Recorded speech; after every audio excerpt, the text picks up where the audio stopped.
When we encounter some strong walls, we're not trying to smash through them. We're like going in and we're listening and we're saying, hey, okay, I see you, deep tension, protecting me from something that I may or may not have a story around or whatever. And it's like, cool, we're not here to smash through. Maybe it might be safe to release a little bit for a moment and come back. Maybe not today. You know what I mean? It's this Hmm.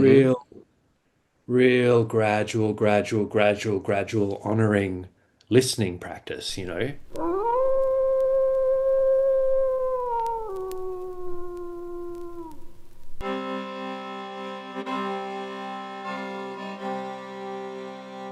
Oh man. Simon Thakur, thanks so much for joining me on the pod. Hey Brian, thanks for having me. Yeah, it feels like a long time coming. I think I've been following you for years now. I don't know, maybe a decade or something. I have no Yeah, I idea. reckon. It Yeah. feels like a long time that you've been kind of my orbit. Mm.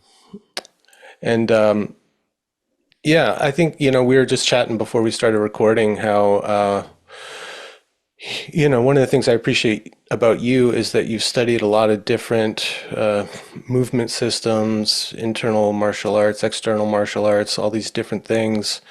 And you found like the crossovers and integrations of these things. And I've done maybe not to the same depth as you in especially the martial arts areas and the Chinese medicine areas, but Mm. definitely explored a lot of that stuff and have found a lot of commonalities, a lot of crossover, and my own practice has evolved into something of a hybrid of Mm. a lot of the different things I've practiced and explored. And you're a similar kind of guy, but you've gone really deep and you teach this stuff. So I thought it'd be great to speak with you on the podcast. Yeah, man. Yeah, I'm excited. Yeah, you seem like you're excited. I know. I am. It's No, it's cool. You know, I think it was the old movement culture days when we first came across each other, and I've seen you from afar doing all sorts of, every time I see you doing something, I'm like, oh, that's cool. I'm into that. Like, so hmm. it's like some sort of parallel kind of interest pathways going on for sure.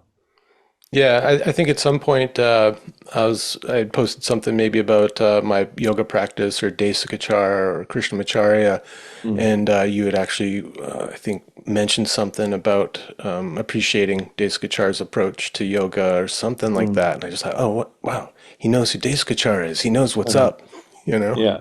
Yeah. Yeah. I was studying, I had a long journey with yoga, since I was a kid, but then as an adult, I guess in my early 30s or something, I came across the Mohan family, AG Mohan, his wife Indra Mohan, their son Ganesh, and I went and studied with them over in Chennai. Hmm. They were, for those who don't know, they were direct students of Krishnamacharya in the last sort of 18 years of his life, um, before he died at age 100 and something. And they went to study with Krishnamacharya to learn meditation and pranayama specifically, like the sort of, yoga as described in Patanjali's Yoga Sutra and whatever. So they went to him as adults to learn the deeper aspects of yoga.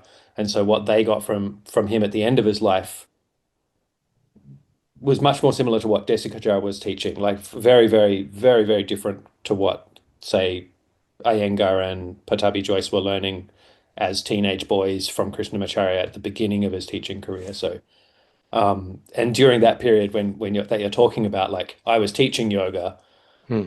and still calling it yoga, and so I was deep in that battle of like getting like upset at people and being like, "That's not yoga. Like it's not yoga.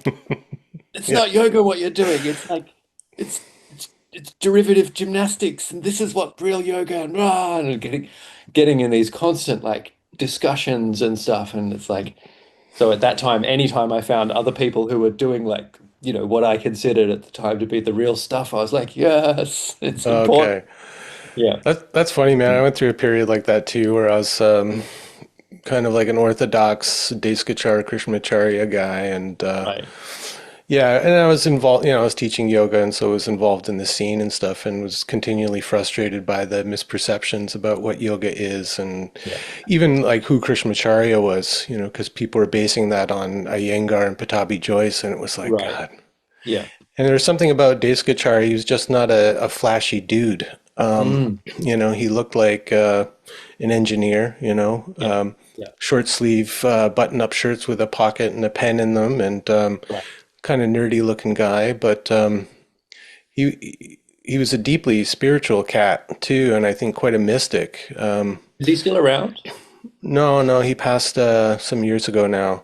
Right. But I ended up studying with one of Krishnamacharya's students, Srivatsa Ramaswamy, Mm. who also looks like an Indian engineer, accountant type Yeah. Yeah. dude. Yeah. Yeah. I went and studied with him for about 5 weeks down in Los Angeles. Mm. And he would put us through these hardcore practices, like lots of asana and then 45 minutes of pranayama.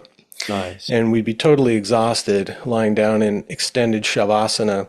And he would Mm. sit in a chair at the front of the room, open up his Vedic chanting book, and just start chanting. Awesome. And I had one experience where he's chanting in Sanskrit, and as I could hear him chanting in the Sanskrit, I was also hearing a translation over Mm. top of it. Mm. And I kind of like opened up one eye and I looked at him. He's just sitting there, and I thought, man, he's a shaman in a sweater vest, Yeah. you know? Yeah. Yeah. Cool. Yeah. I always wanted to, like, during that period, because AG Mohan, he was really into his Vedic chanting as well. And he was like, this is the main thing we did with Krishnamacharya. He was like, we Yeah. would do pranayama and we would do Vedic chanting. And that was the main thing. Everything else was supplementary to that. And like the bits that we did with him, it was just like, oh man, like this mantra stuff is like, and just the Sanskrit chanting and all the tonality and all the rules and all the like ways of memorizing them and stuff and the seed syllables. And I was just like, damn, I want to go at one point, I want to do a deep dive into this stuff. Never did the deep dive, but Hmm. still, opened it up enough to really, really get excited about I've spent some time just doing mantra practice, both like non-vocally, and had huge, huge, huge life-changing uh, transformations through that, but then also with the vocal practice. And like, I do all this movement stuff and meditation stuff, and still among all the different movement and meditation things, it's like vocal work is just like some of the ultimate, right? It's like Hmm. so powerful, so deep. So getting into the core of the personality and the emotions and you know, the depths of the mind body. Anyway, it's yeah, very Yeah. cool. I went really, I've been a lifelong musician, and All so I right. really like when I discovered the chanting, especially in that Krishnamacharya lineage, they put so much emphasis on the precision of Mm, the enunciation of the yeah. syllables, and like you said, Yeah. the melody of it, and spending so much time on it. It was an intense practice. Mm, I sat with a teacher and all day long we would be chanting the same mantra and she would be correcting us on every little thing. And by the end of the day, your tongue and your jaw would be so sore mm, and worn out. It'd mm. been like you've been doing like asana for the mouth all day Yeah, long. for all the deepest bits inside the skull and then all the way down to your pelvic floor. It's like, oh, that's so cool, man. I'd love Yeah, to. it's wild. Yeah. Yeah. And one of the things I love about Deskachar was he could put things so kind of simply and beautifully. Mm, He didn't like a whole lot of jargon, and he was very much about adapting the yoga to the individual, regardless yeah. of their cultural orientation. Mm, But he would just say simply, chanting opens the heart. yeah. Yeah. And that, I mean, it sounds like a simple thing. Okay, we know what it means to have an open heart. When you get into it, it's a whole different experience of the heart. And Yeah. for years, I was in this deep inquiry into the heart because his yoga was all about the heart. I mean, the book Uh-huh. that he wrote or participated in writing. It's called The Heart of Yoga. Yeah, And so yeah. I was on this deep exploration about the spiritual heart. And so for Mm. years, it was about the heart, the heart, the heart. Uh-huh. And then about 7 years ago or so, I was in the Amazon jungle teaching yoga at an ayahuasca center. Mm. And somebody invited me to come and do a tobacco ceremony where you drink tobacco juice or tea. Yeah. You have it poured down your nose. You smoke it. I mean, any way you can get Mm. tobacco in you, you get it in you. Yeah. And I had this incredible experience of some opening happening in my deep belly. Mm. And it was like where all my childhood fear had been Mm. stored. Mm. And I had, of course, like a massive purge. But then it felt like the space opened up in my lower belly where there had been no space before. Right. And I was in my early 40s and starting to really reckon with what it meant to be a man. Mm. And this opening happened in my belly, kind of pooched out a bit, low Mm. down, Mm. softened up. And I realized like for so many years I'd been like, had a six pack and I'd been kind of like armored up for so many Right. years. Yeah. And this transformation happened all around the lower belly. And then Mm. my inquiry went from the spiritual heart to the belly and the Uh-huh. soft belly. And it, Mm. it led me to discovering the hara. And I found this book by Carl Fried Durkheim, just called Hara, the Spiritual Oh Center yeah. of Man. Yeah. My friend lent that to me not long ago. Oh, yeah.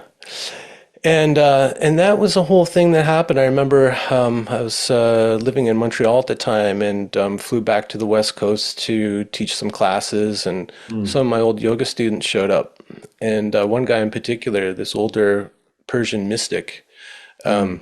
was came to the class to see me and hang out and do some yoga. And he made a comment after. He said, "You've changed. Something about you's changed. There's more weight to you, Mm. lower down." And he's like, Mm. "It's not that you've put on weight, but there's more weight to you, lower down." Mm. And I thought that related to this experience I had of the belly opening up. And, Mm. so I've been thinking about this for years, and I don't hear anyone really talk about the belly and the hara as a spiritual center or an energetic Mm. center. I thought, I bet I know who knows about this, Simon. And so Yeah. I think when I reached out to you to do a pod, I said I want to talk about the hara. Yeah. Yeah, I remember I just posted because I'm so bad at posting videos of what we do, and but I had a couple of videos from a workshop I was teaching recently. I often run a like one of the main focuses of the stuff that I do, I call the serpent spine. So getting into the central axis of the body really, really deeply, and then through that segment by segment exploration of the spine, we discover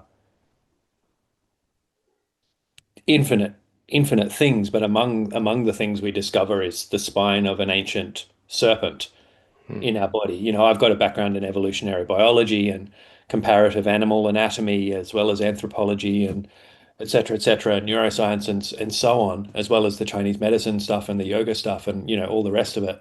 But this thing of like going deep into the body and discovering layers of ancestry, that like, okay, the picture that I've come to sort of describe is like that there's this sort of thin, very, very thin sort of human membrane that's layered on top of like primate and mammal and millions of years living in the trees and millions of years before that running around on all fours and millions of years before that as like a kind of four-limbed reptile creature with a long tail, and then before that hundreds of millions of years as a fish swimming around in the ocean. But our spines retain all of that.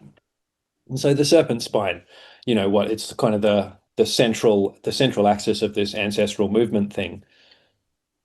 But then also it's not just the center of movement, it's also the center of like obviously the nervous system, and then the central nervous system communicating with all the organs, as well as the central nervous system, the communicating with all the muscular system and all of the physical tension and emotional tension and psychological tension and, holding patterns around the lower abdomen, holding patterns around the diaphragm, compressing the rib cage. It's like they're physical things, but they have very, very strong emotional aspects to them and social and cultural aspects of shame or expression of power or, hiding versus showing off. And all of this really, really deep stuff is centered in the body along the central axis.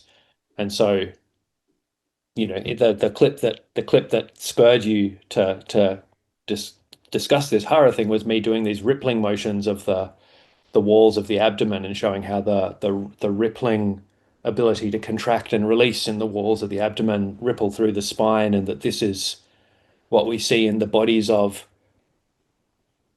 pretty much definitely all mammals, that all mammals have these very soft bodies, but every part is able to do these like grotesque rippling waves of Mm. really powerful contraction back into extreme softness. And so when you see them move, it's incredibly soft, almost like disgustingly soft, Hmm. but it's all power. There's no blockages. It's full expression. Um, and so then, getting that in the belly is this big, like, huge part of that, as the belly is kind of the softest part of our body. You know what I mean? Like, Yeah. and Yeah. but the softness it's not flaccid. It's soft enough to be able to express, to be able to dance and so on. I find that really interesting what you were saying about like the chanting and the opening the heart and then the opening the belly. And obviously people think of the heart as a spiritual center.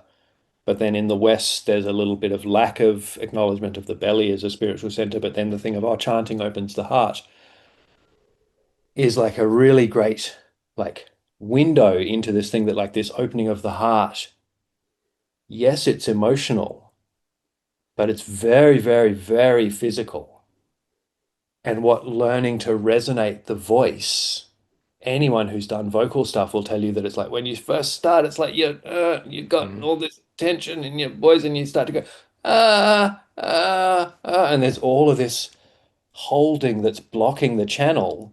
Hmm. And that holding is like, it's emotional, right? It's like, oh, but I'm revealing myself and people won't like me and I don't like myself and I don't like how there's all this holding. And to learn to actually open those channels and get them physically vibrating, it's very physical and it's very emotional. And that's the whole point, that the emotions aren't non-physical and that the physical isn't not emotional, that it's like, it's this unity. Hmm. Um, and then the belly, the belly being like this other, like, just fundamental, like, so I do a lot of Chinese stuff. And so to hear you say that, oh, no one's talking about the belly, no one's talking about the belly, I'm like, you serious? Yeah. Isn't everyone talking about the belly? And it's like, no, no, no. I know they're not all talking about the belly. But because I teach some Chinese practices, well, I've been doing this stuff long enough that everything I teach has kind of become, it's being channeled through me. You know what I mean? My background, my life experience, my time in nature, and so on. So it's very different to the way I learned from my teachers. But still, for me, one thing that I feel with the belly is that a completely relaxed belly, completely released. So the front is releasing, the sides are releasing, and the back is also releasing. So it's this like spreading, sinking and spreading, that reflects a feeling of absolute safety. Hmm. And so it's no wonder our bellies are tight. And it's not that we should judge ourselves of like, oh, why can't you relax your belly? Why isn't your belly relaxed? It's like, to feel absolutely safe, you also have to feel powerful in some contexts, not necessarily, but you have to feel, you have to be able to sense what's going on around you enough to be like, I sense what's going on around me and I feel safe where I am. You know what I mean? So it's Hmm. like, Or I have a capacity to respond in an effective way. Yeah, I have a capacity to respond in an effective way, exactly. And so there's that link of like I'm aware of my body and I'm aware of the outside world, and I feel okay. I feel okay with it. You know what I mean? And so it's like, Hmm. okay, the tightening comes up, the tightening gathers, there's this constant gathering and releasing. Essentially, like anytime anytime I start thinking about stuff to the point that my awareness of the full spatial environment around me is reduced, even a little bit, some tension's going to have to arise in the belly. Hmm. You know what I mean? Because I'm not aware enough of the environment to be sure that I'm safe. It's like, oh, oh, oh, oh, better be ready to move, better be ready to move, better be ready. So there's this whole mind body realm being reflected. And then with the serpent spine stuff, we get into that, not just in terms of like the heart, the head, the belly, but like literally every segment, seven cervical segments, 12 thoracic segments, five lumbar segments, and recognizing that this tightening and blocking things out versus releasing and opening to everything is happening on a really subtle level. Sometimes a really not subtle, sometimes a really full on big blocky level, but at every segment up and down the center line. And so with the stuff we do now, it's like I talk about yoga, but I don't tell people, hey, I'm teaching yoga here, but we're doing far more yoga than we might have been doing in like some sort of stretching class. Right. Warrior one, warrior two, Yeah. up dog, down dog, Yeah. Yeah. shavasana. Yeah. Totally. Yeah.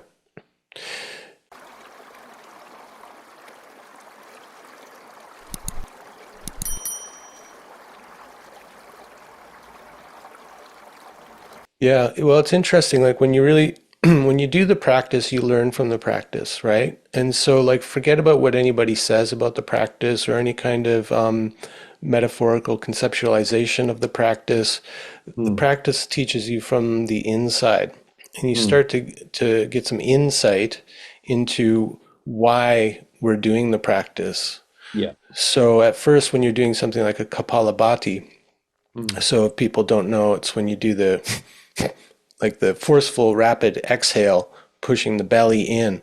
mm, There's an idea in the yoga tradition that it helps to clarify the mind, right? It's mm, like the skull shining breathing. mm, But when you're doing it, what you're doing is really kind of vigorously activating the diaphragm.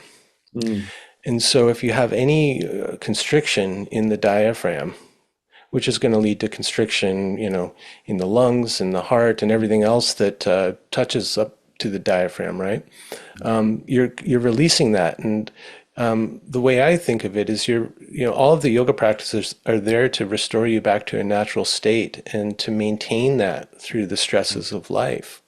mm, So the Kapalabhati, then, if you start thinking about it as a diaphragm exercise and to mm, release and tone the diaphragm, it's totally different than this idea that it's about just to prepare for meditation, you mm, know, kind of clear the mm, mind out. mm. Yeah, totally. One thing that I love what you just said about like, and I fully agree, and it's so been my experience where like you learn any of these traditional systems particularly. I think it's the case for anything, but certainly in the case of these traditional systems is like if you learn the very basics of the system well, and then you practice them, like you learn the basics of the system from a teacher, but then you practice them, and then the system is what teaches you. Mm, You know what I mean? You learn the basics really well, and people are like, oh, you haven't had a teacher for a long time. It's like, no, no, I'm still practicing. I'm still practicing the absolute basics of these various systems that I learned more than 20 years ago. And I'm still practicing those basics and still getting better at them. And they have been teaching me for mm, decades. And then most of the stuff I teach comes from what those systems have taught me. And they've emerged through me in my particular way. So it's still very, very traditional, but it's like they are what if they the systems. will continue to teach me. You know what I mean? The basics are that good. And it's been the case in the yoga systems, the Chinese systems, and the Buddhist systems that I've practiced in every case where I've been practicing some of those basics. And then 10, 20 years later, I find my experiences described perfectly and in great detail within these traditions, things that were never taught to me explicitly. I've just been practicing the basics as they were taught to me early on. And then 10, 15, 20 years later, all of these crazy, crazy things and insights and physical transformations and sensory transformations have all happened to me. And then I find in the traditions, yes, this will happen. Yes, this will Hmm. happen. Yes, this will happen in this order. And I'm like, man, this is all mapped out. You know what I mean? So it's like, um, yeah, I really love that. But one thing I wanted to say on like with the diaphragm and with the belly and with the heart and with all of these things is that I've started to really emphasize this idea that like so when we're feeling any part of the body, for example, whether it's the heart or the belly or any part, literally, that what we're feeling is that part of the body responding right now in real time to everything in the world. It's that part of the body responding to every other part of the body. The belly's responding to the heart's responding to the belly. They're both responding to the diaphragm. They're all responding to the breath. They're all responding to what's happening in the digestive system, the chemical state of the whole body. So every part of the body is responding to every other part of the body. Some of that communication's chemical and very slow. Some of it's via like these super highways in the nervous system that are incredibly fast. You know, some are in between, but it's like, okay, the belly's responding to all of that, responding to the mind, responding to the external senses. And so if we're feeling our belly, we're feeling our belly right now, responding to everything in the world. Hmm. And so when we're doing our feeling practice, we can be, tuning into some point in the body in a way where we're like kind of blocking everything else out. And no, no, no, just this, just this, just this, just this, just this, just this. Incredibly powerful practice. But then we can also do another thing where we're feeling it, like we're going into the belly, for example, like maybe the center of the belly, you find a specific point halfway between the front and the back, maybe a couple of inches below the belly button or whatever. But it's like we go into that point, and then from that point, we open our senses outwards in all directions. And then we're feeling the world from here. Hmm. You know what I mean? And Hmm. it's a very different practice. And these days I spend a lot more time in the latter practice because I feel like it's something something I didn't quite get early on, that consciousness is everywhere and like to Yes. come into the body and feel the world from the body in different ways is yeah, it's interesting. Yeah. Yeah, I'm laughing because it probably took me about 10 years for that to occur.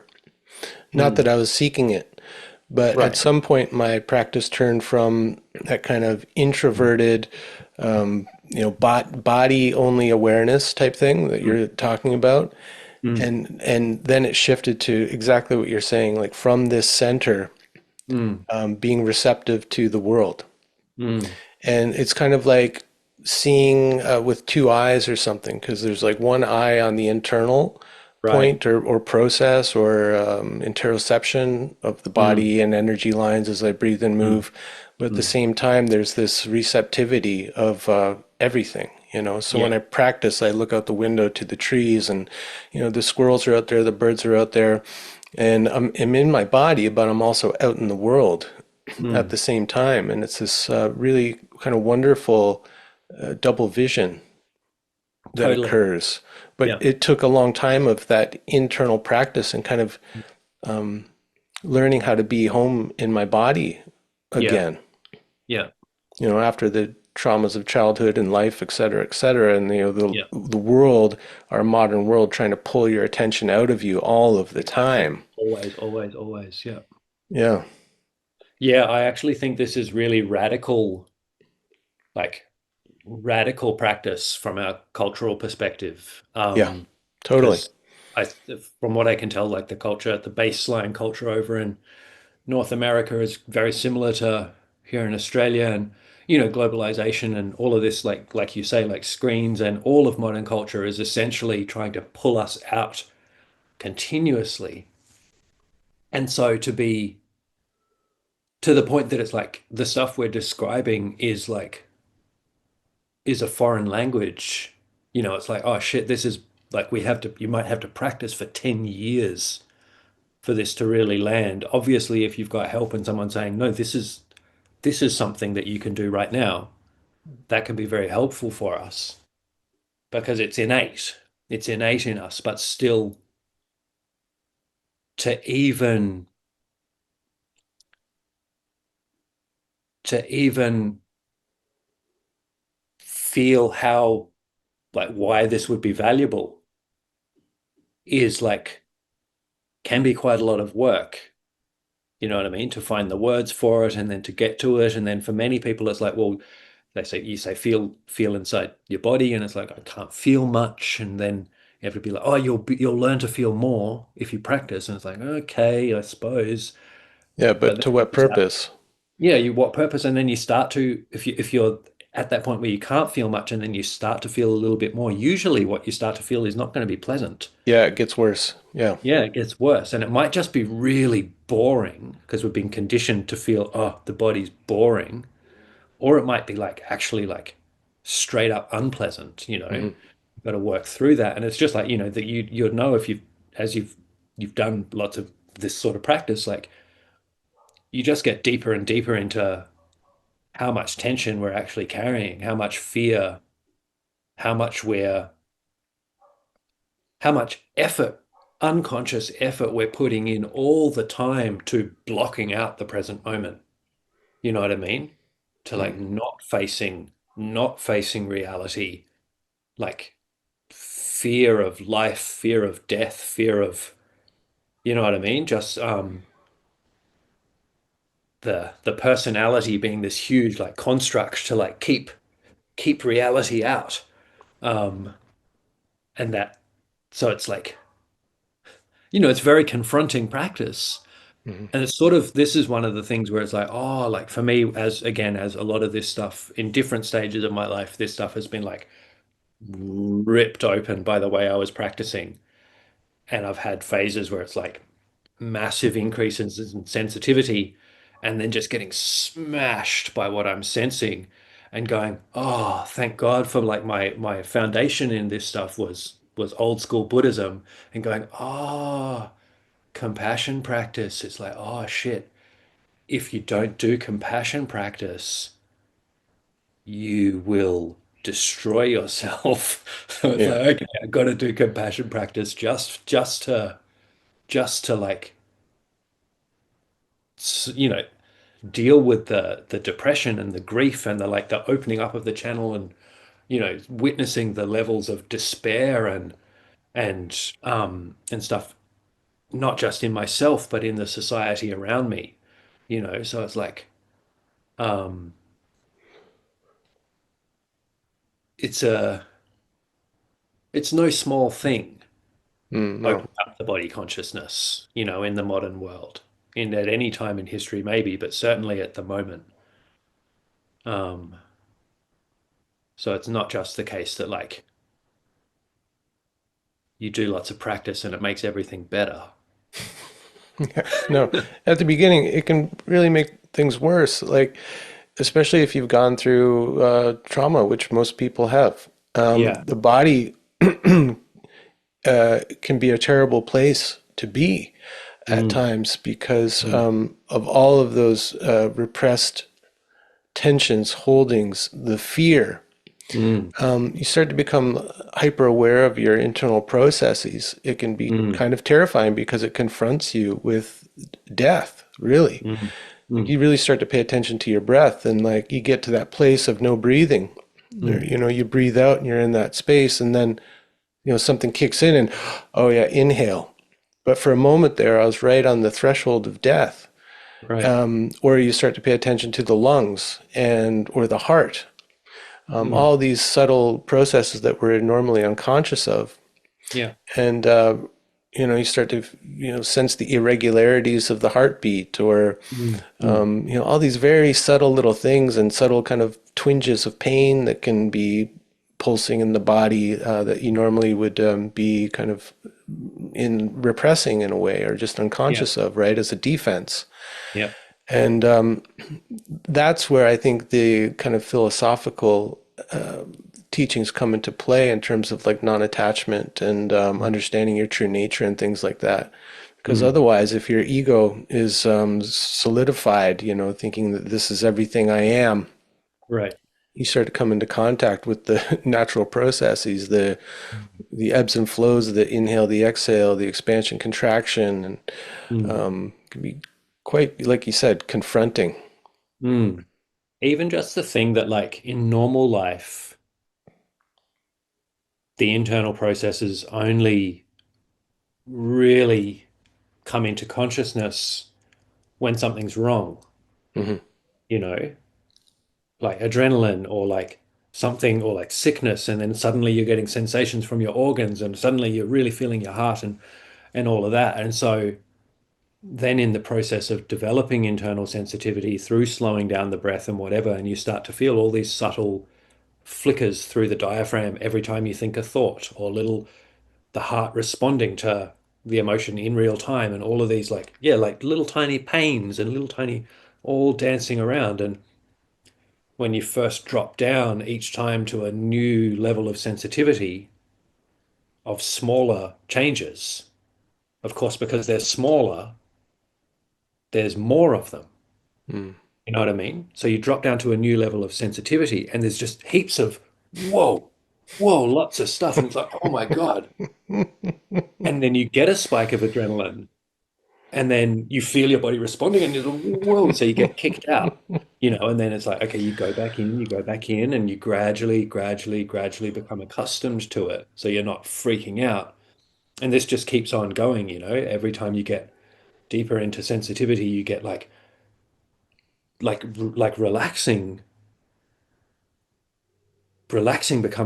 more becomes really like scary at times. It's like, oh, can I really actually like let go? It's like there's a roaring torrent, like a flood, and you're holding on, and it's like, really, I'm gonna loosen my grip, but it's gonna carry me away. And whoa, it's really Hmm. you know it is like I haven't died in this lifetime so far, to my knowledge. So, but I imagine this must be something along the lines of like surrendering, because it does feel like it's like so many of these Yeah. physical tensions that I'm holding on to are involved in like maintaining this Simon character that I'm acting as.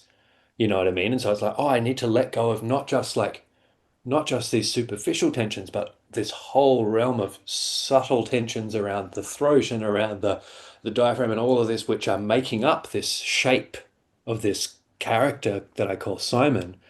And so I have to let go of myself, and the boundaries of the body start to dissolve, and Hmm. like, and then there's just this roaring, like realities, like roaring and flooding and all happening so fast. And it's like, that's like, it's terrifying. And so, like, let's not rush into things. You know what I mean? Like, it's like I'm a Yeah. real advocate. I've become extremely wary of uh, cathartic releasing practices. Yeah. Um, I'm much more into just slowly, slowly, slowly, slowly, slowly, slowly, slowly, Let go and little learn by to little. yeah, little by little, and also learn to bring those walls Yeah. back.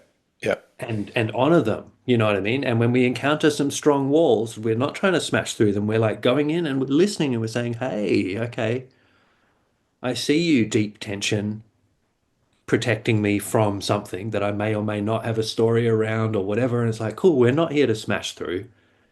Maybe it might be safe to release a little bit for a moment and come back. Maybe not today. You know what I mean? It's this Hmm. real gradual honoring listening practice, Yeah. Uh, And that's compassion for the body and, well, the body system. Like, and I think when we say body, we mean a lot more than what maybe non-practitioners mean. yeah. But what you're saying, like that deep letting go and the holding on and the fear around that. Mm, God, I remember like early on going to yoga classes at studios and not understanding anything about what I was doing. mm, And the yoga classes, even though they weren't traditional, they were kind of the Western style, but they were effective enough in that we were breathing and moving in some way mm. that when I would lay down in Shavasana, I would have panic attacks come on. Yeah, totally. As I started to let go, I think the panic attack was like that holy shit, I'm gonna die thing. Yeah.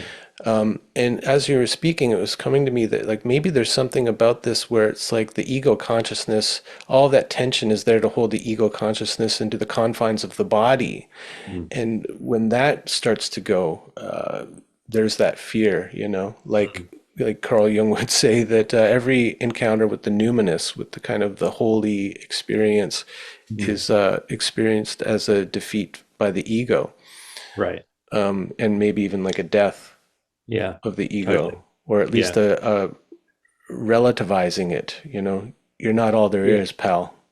Yeah. Yeah, exactly. Like the times, and I've become more and more familiar with this stuff over the years, where so it's like my regular practice now, the things I'm experiencing would have been early on, like, you know, world-shattering psychedelic kind of experiences.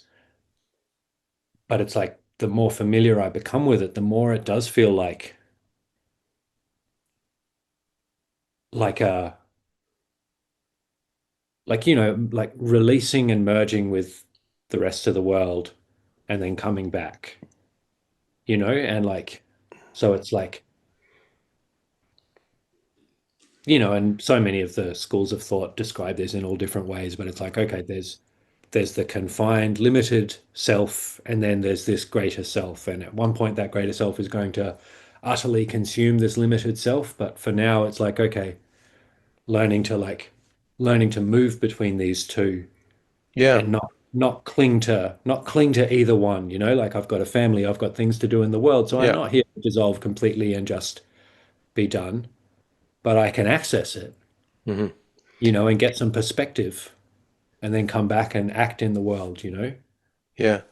Yeah, like I was just getting the image of like the breath expanding and contracting in that way. Mm, And like mm. what you were saying about the kind of forced cathartic experiences, like what happens in all the quote unquote breath work circles by people who don't have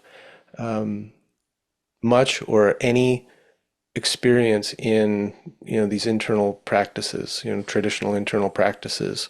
Mm. But the importance of the ability to reconstitute oneself Right. as like a prerequisite to the Yeah. big expansion dissolving experience is Totally. huge. And one of the things I didn't understand about yoga early on that I came to understand was so much of it was about that the constitution, the kind of Mm, getting yourself together mm.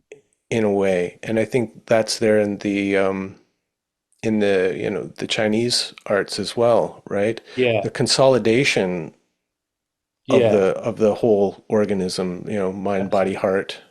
Yeah. Yeah. It's one of the reasons like why, because for a long time I didn't teach any meditation because I kind of didn't want that responsibility.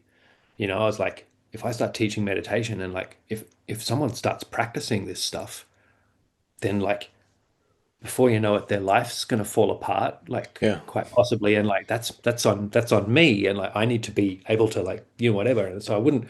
I was like, I'm very wary of teaching anyone else meditation. In the same way that like people would be like, oh, Simon, like you used to do like, you made lots of breakthroughs with like mushrooms and stuff. Like, why don't you like, and a lot of your movement stuff, because just quietly, a lot of my movement stuff and things has been massively influenced by explorations in nature with like psilocybin mushrooms in Australia, like, at various points in my life. And, people would be like, oh, why don't you facilitate stuff? Because everyone's facilitating things these days. And I was like, hell no. Hell no, I'm not going to facilitate Mm. psychedelic movement journeys with you guys because it's like I'm so lucky to have come through this stuff with like all this gold in my life. But man, like it's touch and go at times, and it's like it's a fine line. And I don't have a, you know, hundreds of generations deep lineage in understanding how to work with these things. I just like got into it and had a good, like learned some cool stuff. And I'm really lucky because they agreed with me.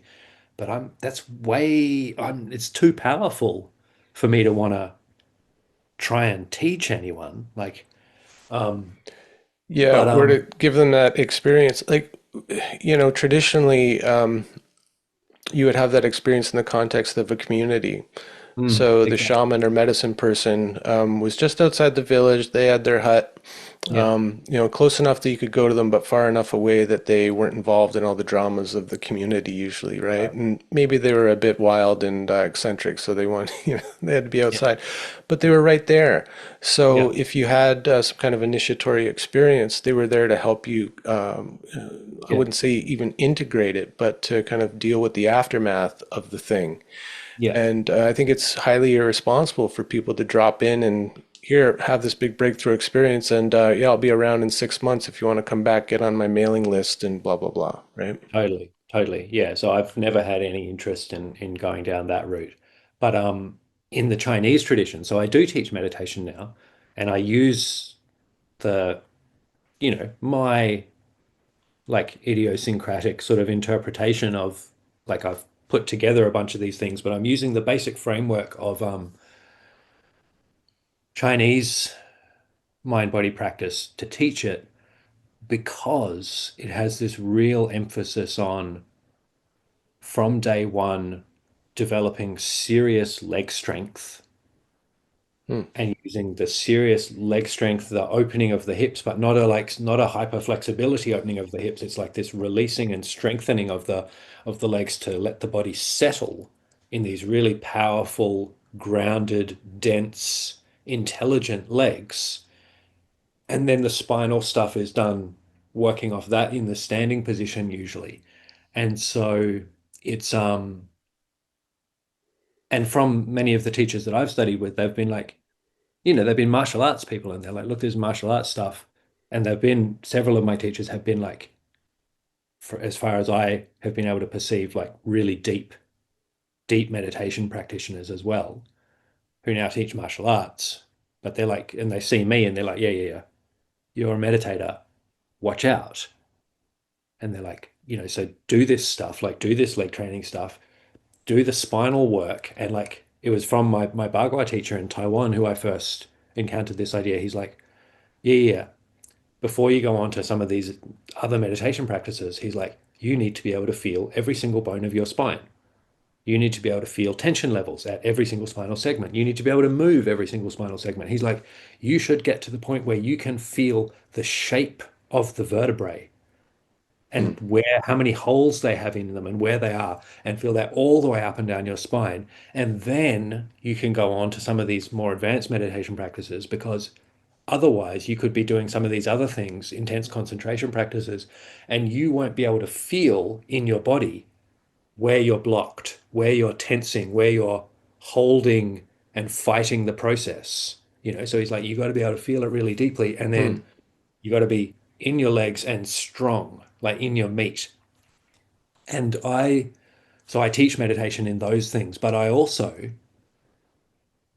because of where I live, like at the moment, I live in like the Byron Shire, northern New South Wales, Australia, which is kind of like the alternative, like it's the plant medicine hub of Australia. It's the like embodiment hub, it's the permaculture hub, it's the, it's like the counterculture sort of center of this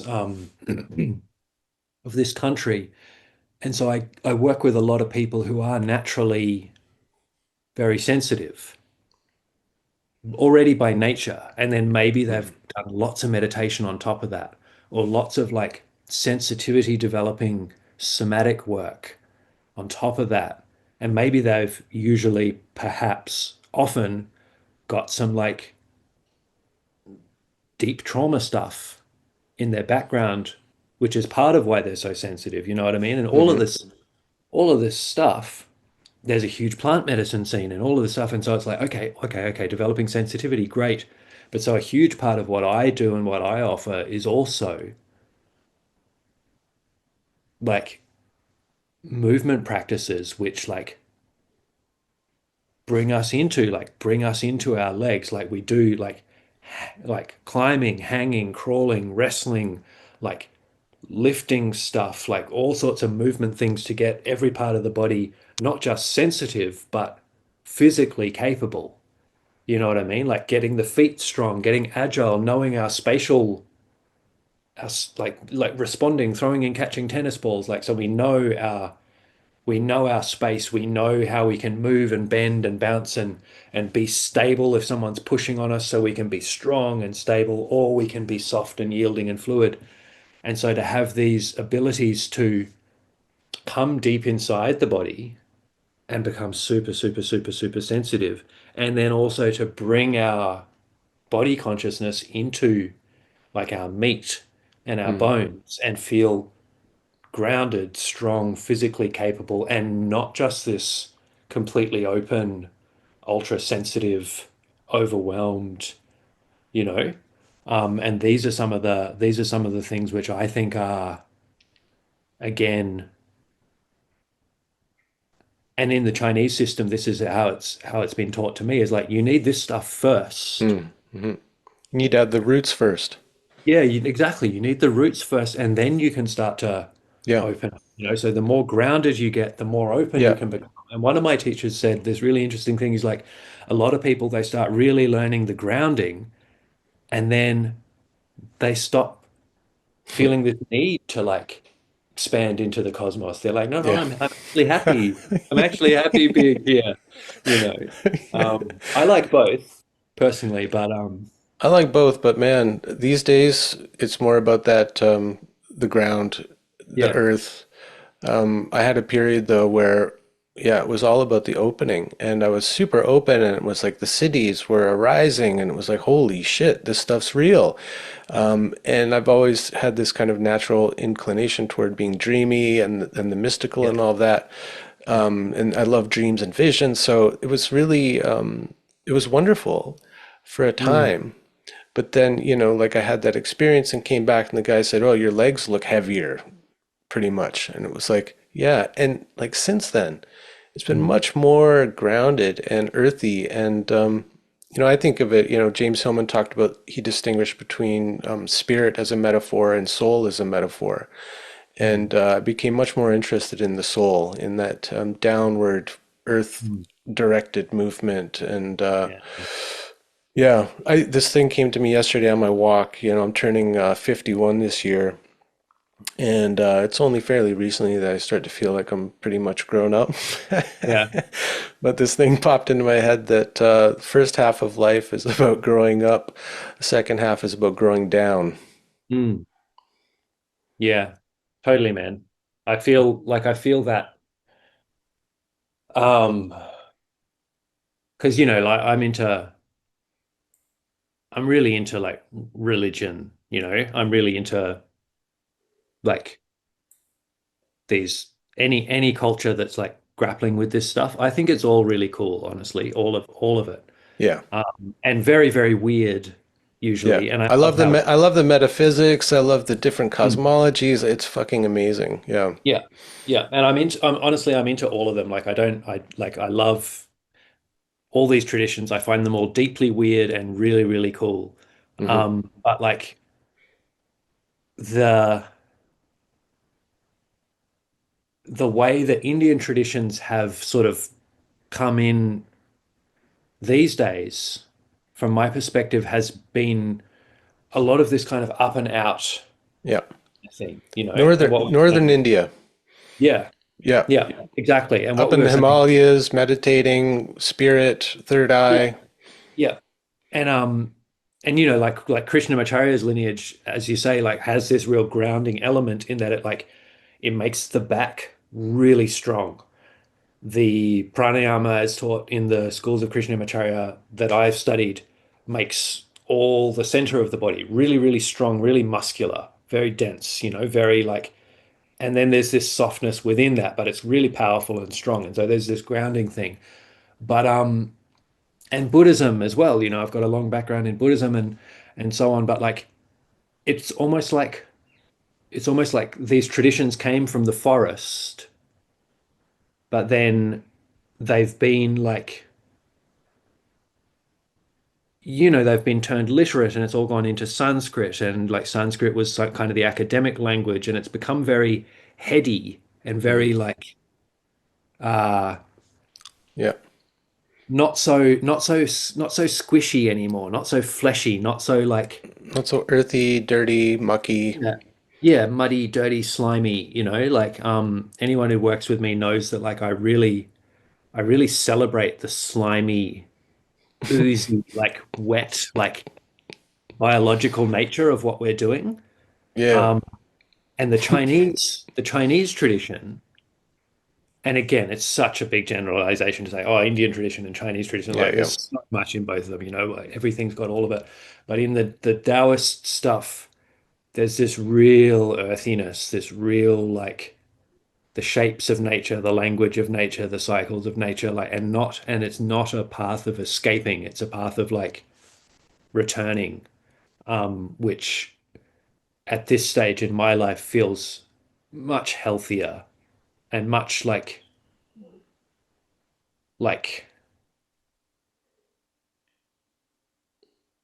I find this really interesting. Like the last few years, I went into a big dive into like the Greek myths and you know the Orphics and you know the whole thing of like Dionysus and Apollo, like Yeah.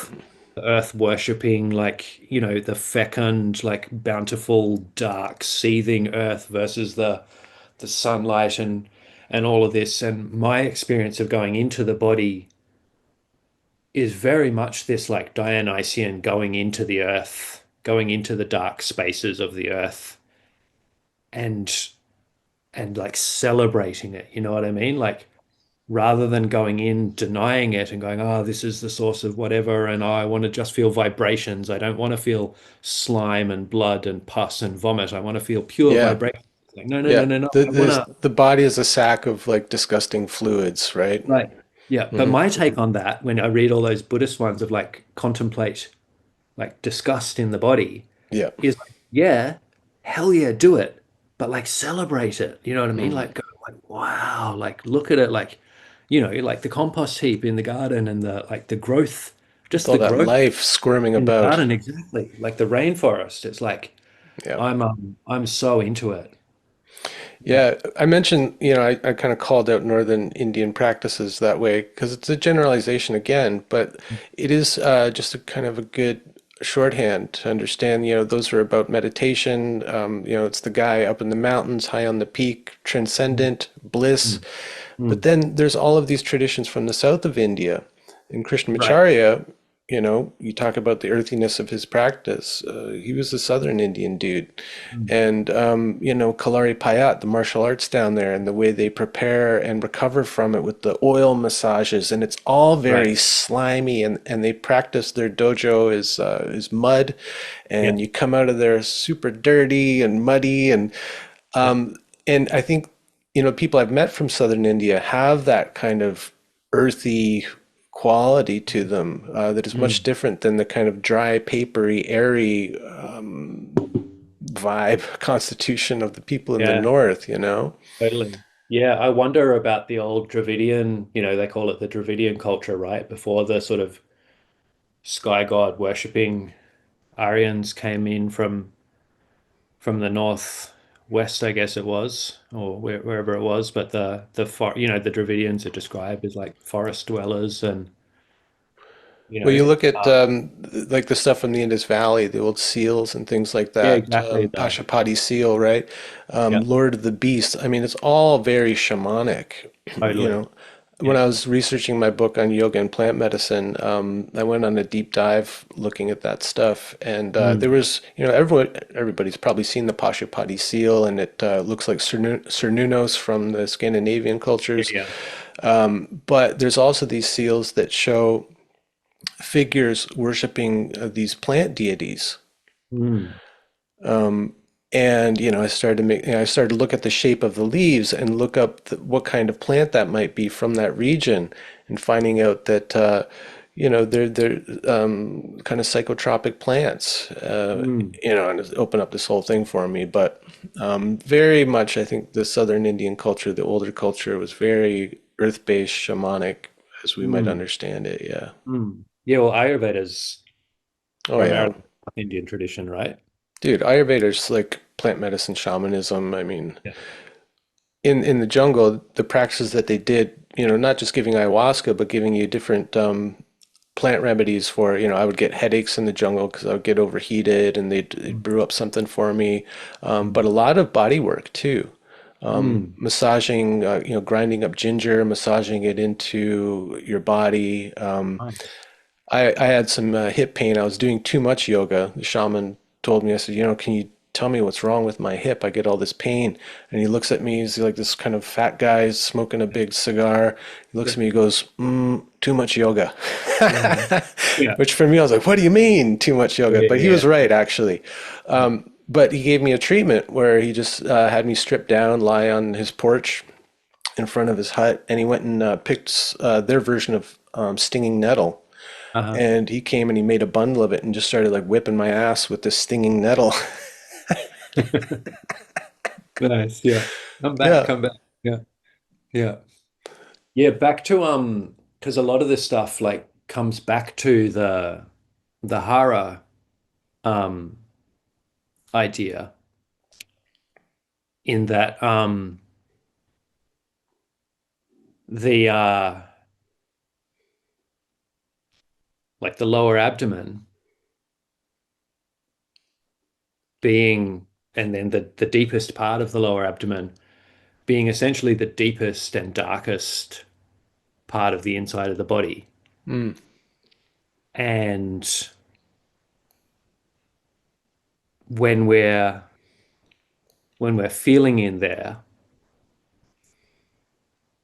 we're really coming into the dark places. The basic sort of levels of entering the body consciousness is like, at first you can't feel much, and then you start feeling the heartbeat, and then you start feeling like blood pulsing everywhere in the body. Um, and you start to feel, that thing of like, okay, if I'm feeling deep inside my belly and what I'm feeling is the dark places in my belly responding to everything in the world. But if my mind is noisy, then the main thing that my belly's responding to is my mind.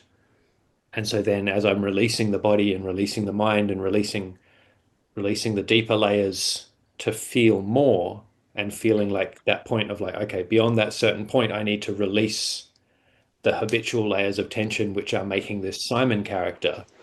And Mm. I can't still just be playing the Simon playing the Simon role and feeling I need to be releasing the Simon to actually feel deeper and deeper and deeper. And so then gradually the sort of the chattering mind, the labeling mind, the verbalizing mind, the aspect of mind which like condenses like the all of these infinite flows into solid things, that mind has to gradually release. And then I feel more and more clearly the deep insides of the body responding in real time to the world. Mm. Less and less of this responding in real time to my mind because my mind is gradually releasing and I'm Yeah. not grabbing one thing at a time. I'm not reaching and grabbing. Instead, I'm opening. And then I feel my body listening to the world. And this I feel.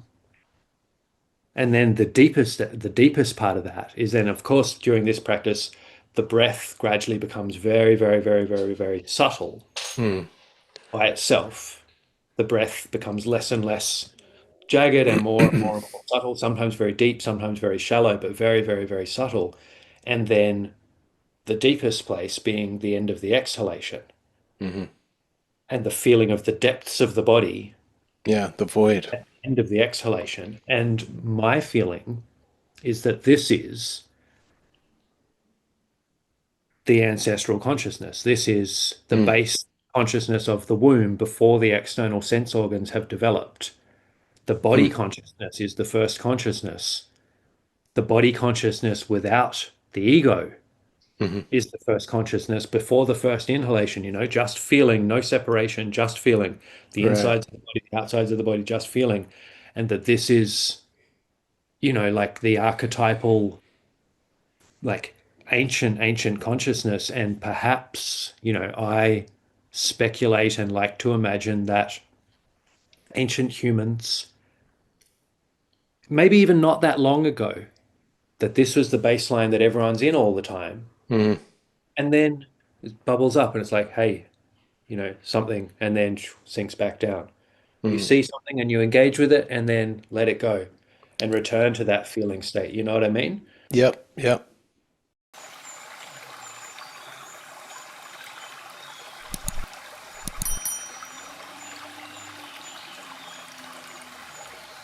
Yeah, I love how you describe this like descent into the ancestral consciousness. What you might call like something like original mind, Yeah. or like what the anthropologists called participation mystique.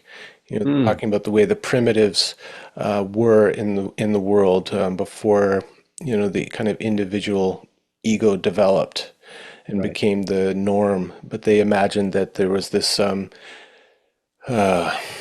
of like porous consciousness between like self and the world, and yeah, I think that's pretty fascinating. And like bringing back like the religion thing, what popped into my head as you were speaking was, the task that Jehovah gave Adam is to name everything in the world.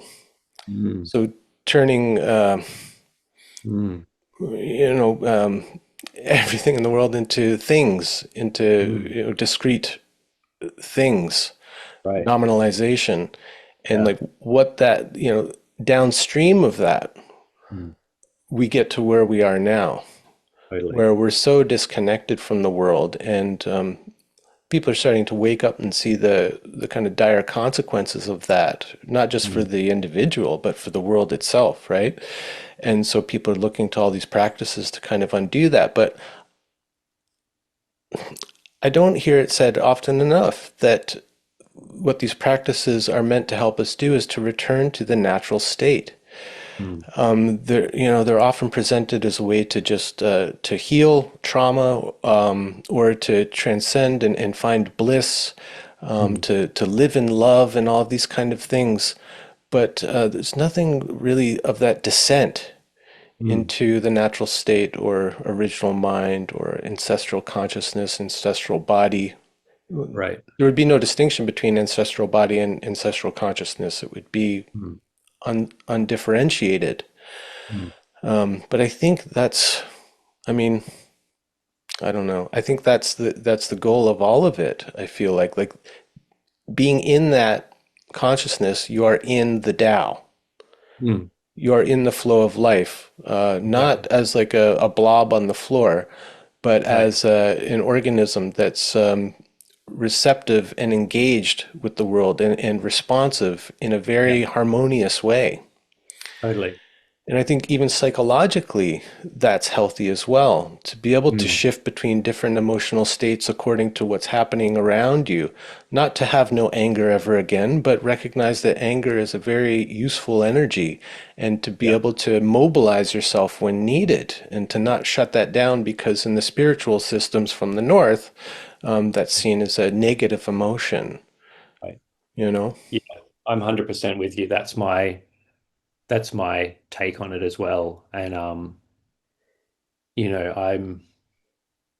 so as these things started developing in my practice, and then when I came up and started calling what I was doing ancestral movement, and then of course during the movement culture years, people were like, "Oh, cool, you must do like hunter-gatherer stuff and like move nat and like oh, it's like primal and whatever." It's like okay, like sure, that's part of it because like you know the respect I have for ancient humans is like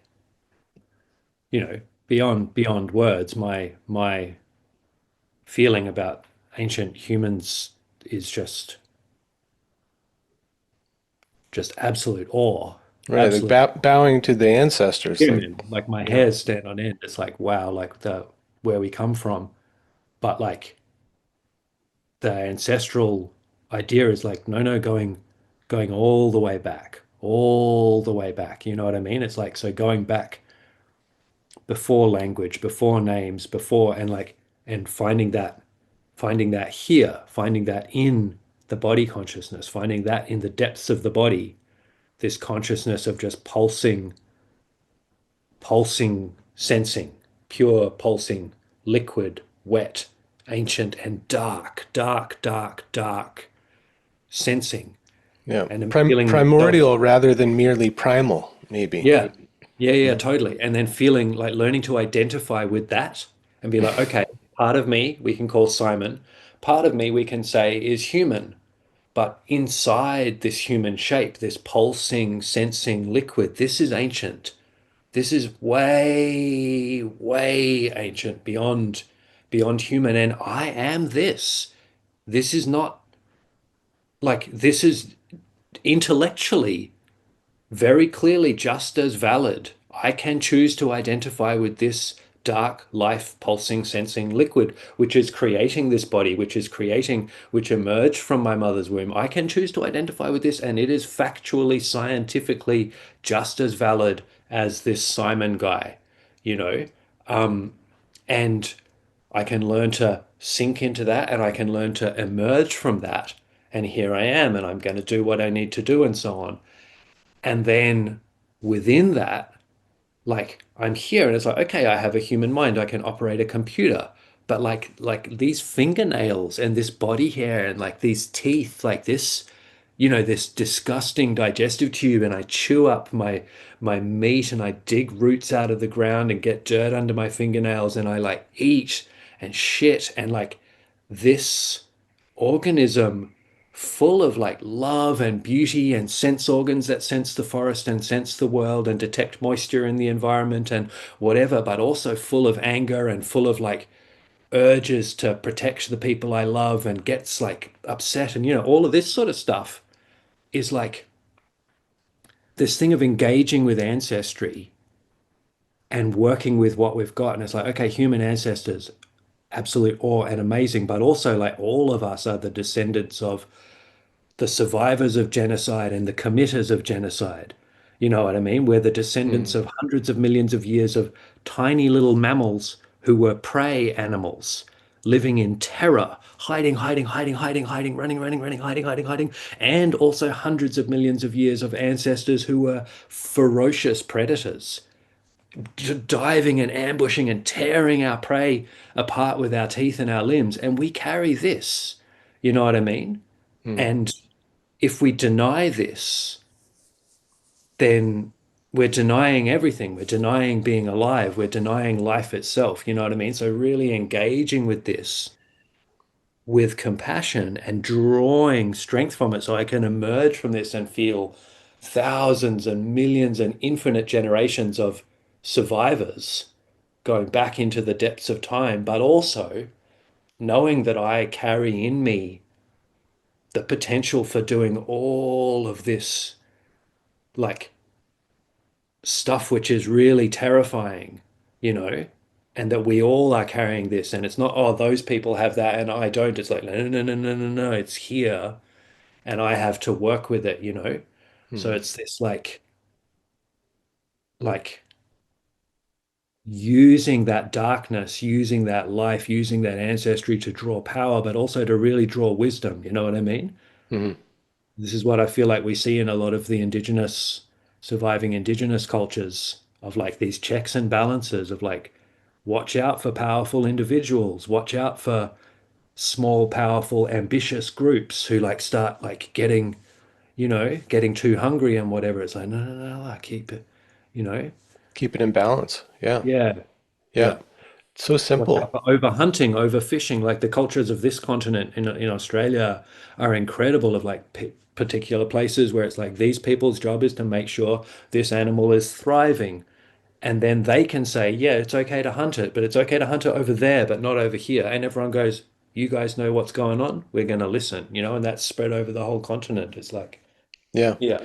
Here in the Pacific Northwest, the original people had a practice called potlatch, where Hmm. everyone would take whatever they'd, any surplus they had and put it in the community pile, and then it would be dispersed evenly throughout so that no one person could accumulate more wealth than another.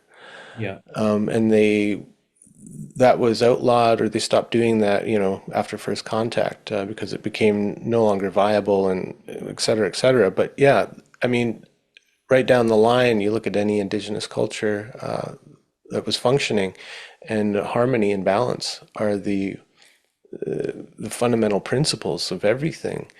Mm. There's something, you're talking about getting in touch with the ancestral body and that whole lineage that lives in us as us, and how that's scientifically valid. I think it's also spiritually valid as well. Just yesterday, something came through the stream and somebody was posting that old Buddhist trope of like, your mantra is, I am not this body, I am not these emotions. Mm. And I can't believe that's still being held up as some kind of high spiritual ideal, Mm. you know? Let's talk about that a bit, like the spirituality of being embodied in this incredibly deep and conscious way. Mm. I mean, what do you think? Do you think that ultimately we should let go of attachment to this body and, pretend like it's not us? I mean, like, I feel like there's so much in there, and this is the cool thing of like these different levels of or different like layers of experience at which different things are true in that like yes like here I am, this is where like my physical feeling ends, but also my senses are capable of expanding to the horizons and picking up things happening beyond the horizons. You know what I mean? My senses can take in the whole sky at once and like pick up all this sort of stuff. And so it's like, okay, cool. And then like, like in the neuroscience, it's like, okay, you've got your regions where your body is mapped, but then you've got regions which are mapping the air or space just above the surface of your body. And then you've got other regions in your brain which are mapping and responding to the regions of space within the realm that you can touch with your hands and feet. You know what I mean? And they're all responding and they're all mapped in your brain. And so it's like, well, am I like, am I just the meat or am I the perception? And if I'm the perception, well, the perception, even if it's modulated by the brain, is like expands beyond the body, et cetera, et cetera, et cetera. So it's gray.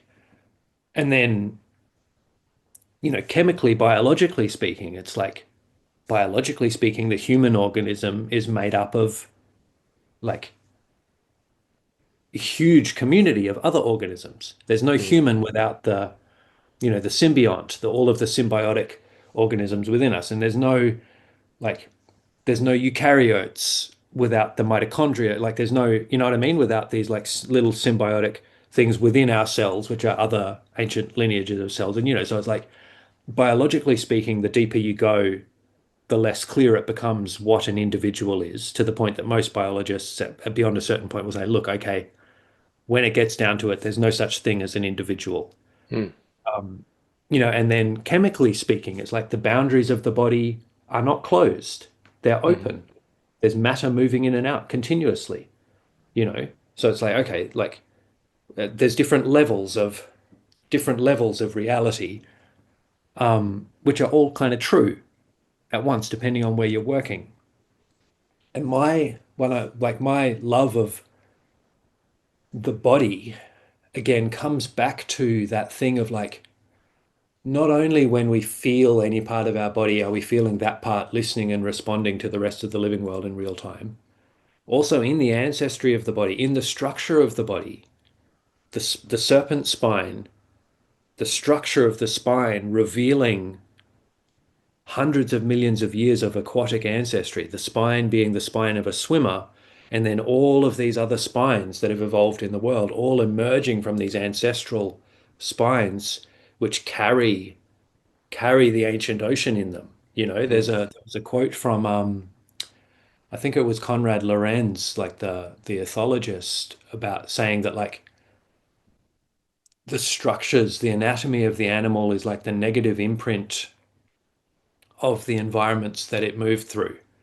Hmm. And so the shape of the dolphin's body is the negative imprint of the water that it moved through and Water currents, yeah. Hmm. water currents. And the claws of our ancestry are the negative imprints of the crevices in the rock. Mm-hmm. Yeah, That, great. you know what I mean? And so like when I like my feeling about the body and the ancestral body of going like, yeah, we have fingernails, we have the claws of our ancestors still here. You know what I mean? And like these teeth, all of these different kinds of teeth, they bear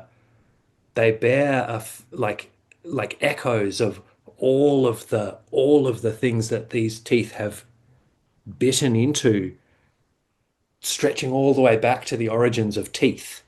The digestive tube, even older than that. You know what I mean? Like, and the body hair, the hair on my back being the fur of my ancestors and the skin and like, and so every part of the body carries with it its link to the ecological niche of our recent ancestors, our hunter-gatherer tribal ancestors, and then our primate ancestors, you know, the arms of a primate from hanging in the trees, but then every part of our body carries with it like just these like really deep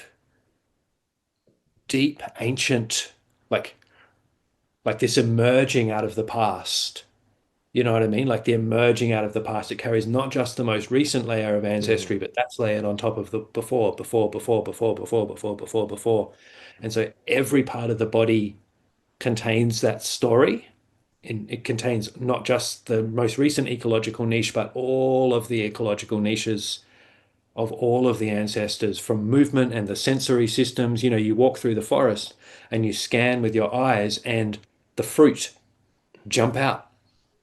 The fruit jump out. They don't, you're not looking for the fruit, but boom, the seed Hmm. pod, boom, a fruit. Like, you know what I mean? The things that all of our senses pick up. So it's like the body just having this beautiful, profound connection to the earth and this feeling of being at home Hmm.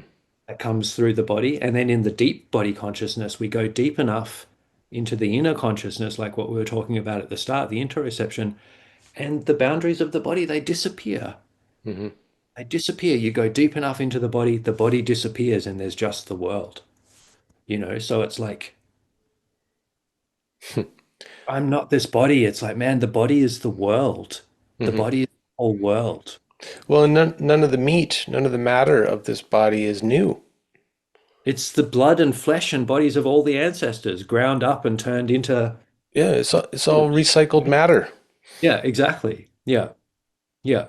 So it's like you can say I'm Hmm. not the body, but in my opinion, the way to realizing that we're more than the body Is not is through the transcendence, body. but immanence, deep immanence.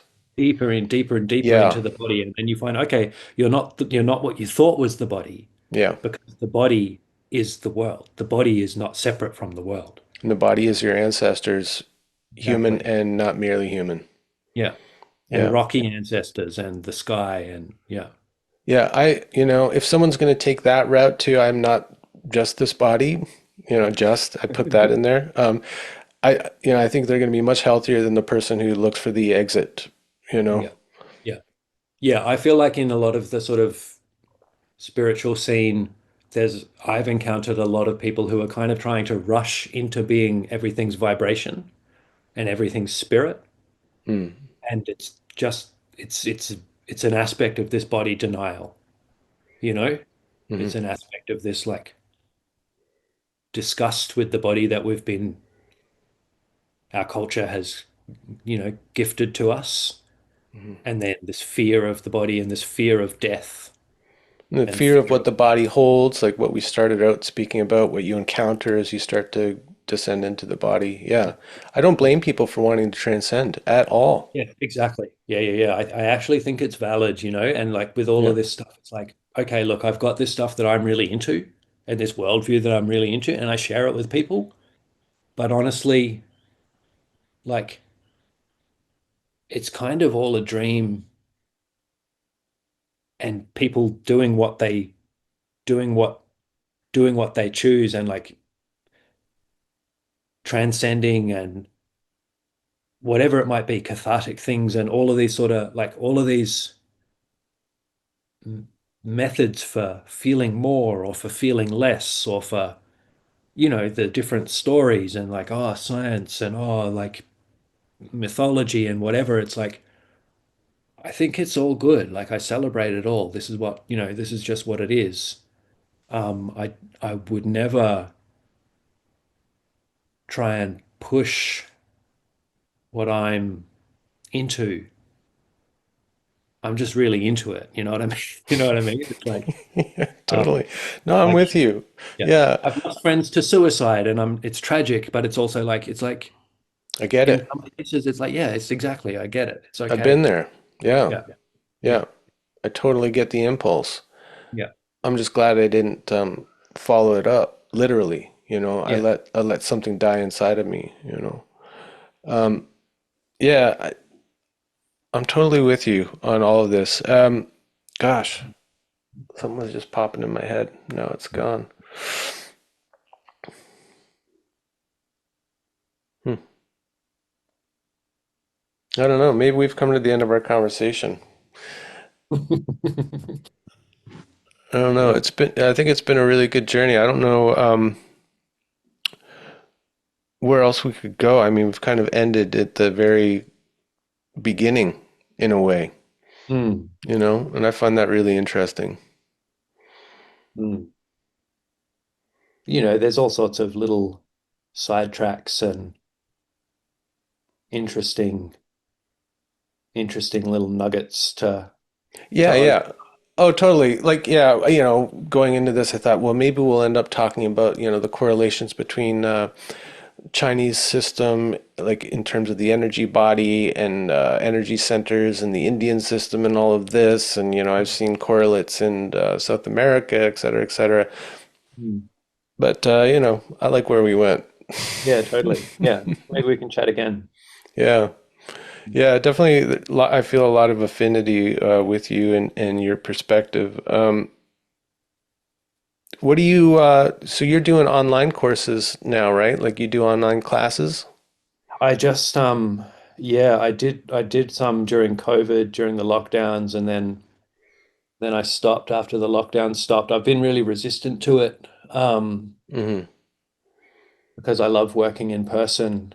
Um, but I did recently, yeah, I've started up an online class in, my take on some of this Chinese stuff, where we do a live class once a week, but a lot of people who join are from Europe or North America or different places, and so the timing of the live class doesn't work, so they just watch the recordings, but then we've got an online sort of discussion where we chat and things. So yeah, yeah, if anyone's interested in doing some practice, ancestralmovement.com is my website and you can find me there.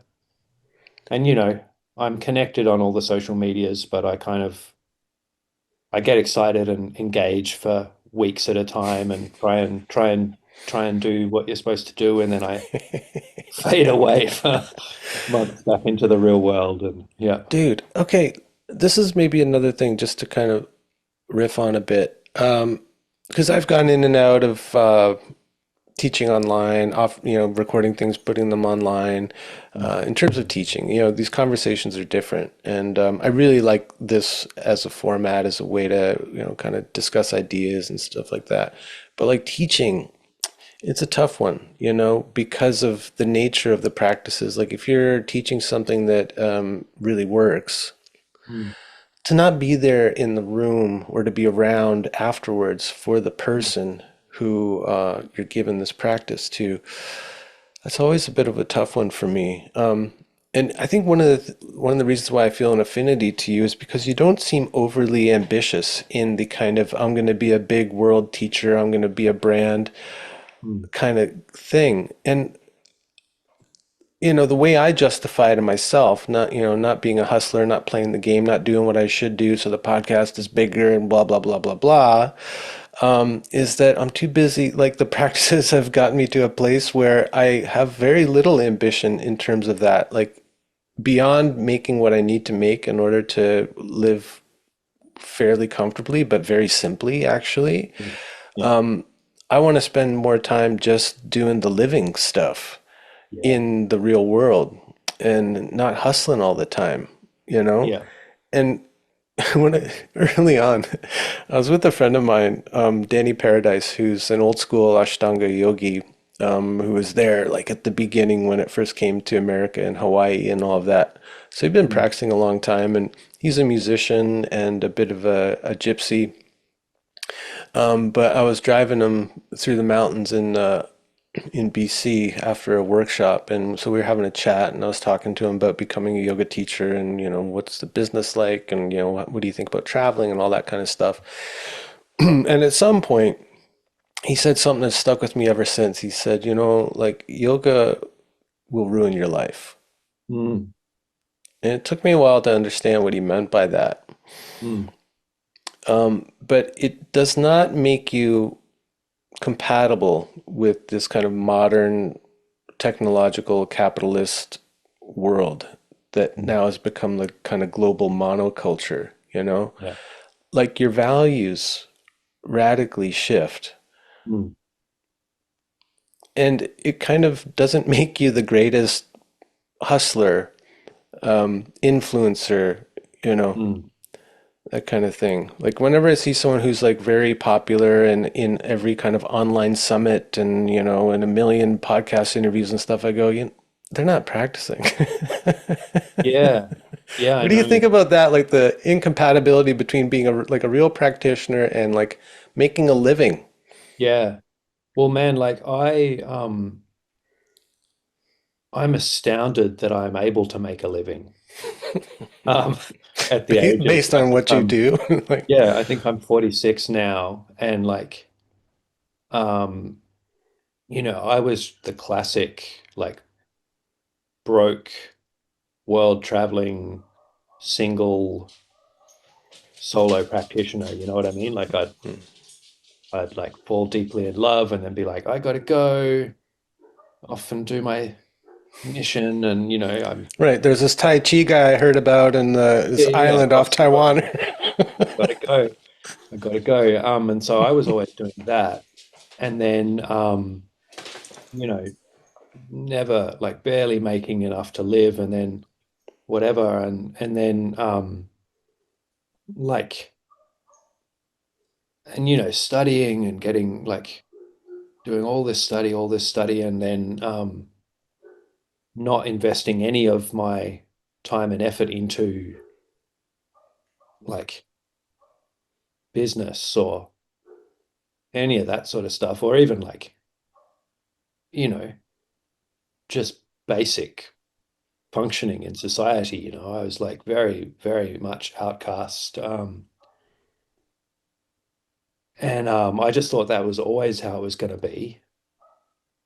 And then I guess around the age of, when I was in my early 30s and like starting to like do a bit more non-traditional stuff, and we had our natural movement group, and then the movement culture stuff started happening, and other people were like, I was like, oh, other people are interested in this stuff. Okay, cool. Like, let's do it. And I stopped working as a body worker because that was just not working for me in Australia because of the business side of things. And then we were just doing outdoor movement classes and we started doing these camps and people started coming and it was like, oh, cool. Like people actually want to do this stuff. Awesome.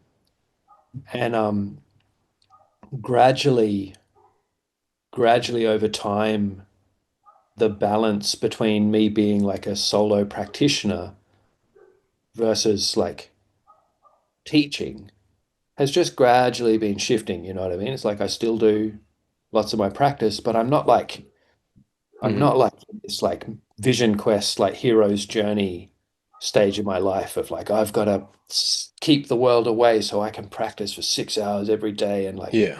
I'm not doing that at all anymore.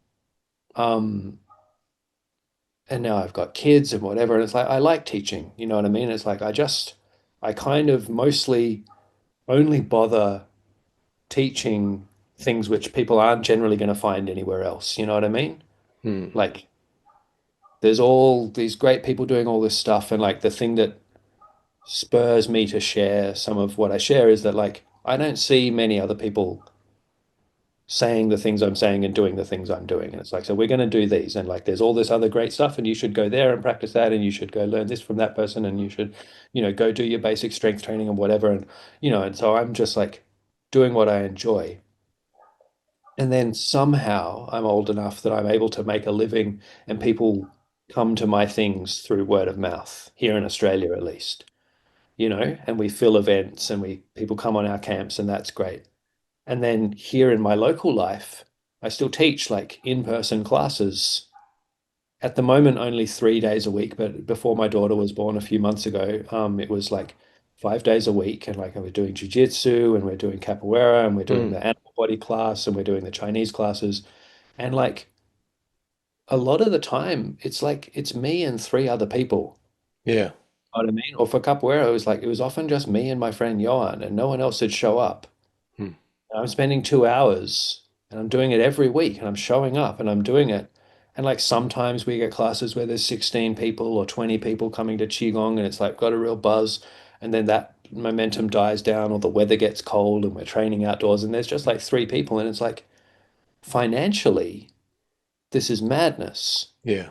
Most of my peers in the sort of movement scene around the world, they're doing everything online and then they do immersions and intensives and they book them out. And it's like, because I could do an online class and make hundreds of dollars or $1,000 or something, you know what I mean? Just by adding an extra online class to the week and marketing it. And instead, I'm training in the rain with three people. Hmm. And it's not spectacular, you know what I mean? We're not doing like, oh, amazing stuff. We're just doing practice. And, and I'm just sort of like, well, firstly, this is what I love. Secondly, this is what connects me to my local community. And in like my qigong classes and stuff, it's like most of the people coming to my classes are teachers in their own right. They're experienced practitioners in their own right. And then they're teaching other people. And so it's like, oh, this is cool. It's like I really like this. And it makes me very little money doing that. But it's still like if I was to not do that, I would feel deeply unsatisfied, Hmm. you know? Yep. Um, and the online stuff, it's like I have some online teachers who are like really good and like I get their stuff and I draw from it when I can. Now I got two kids, I got virtually no time at all for anything. But I still pay a couple of my online teachers even though I haven't like watched or done Hmm. any of the classes for months. But like I can still get a lot out of it because I've got a lot of experience. And so it's like, look, I think it's still really good and useful to do some online work.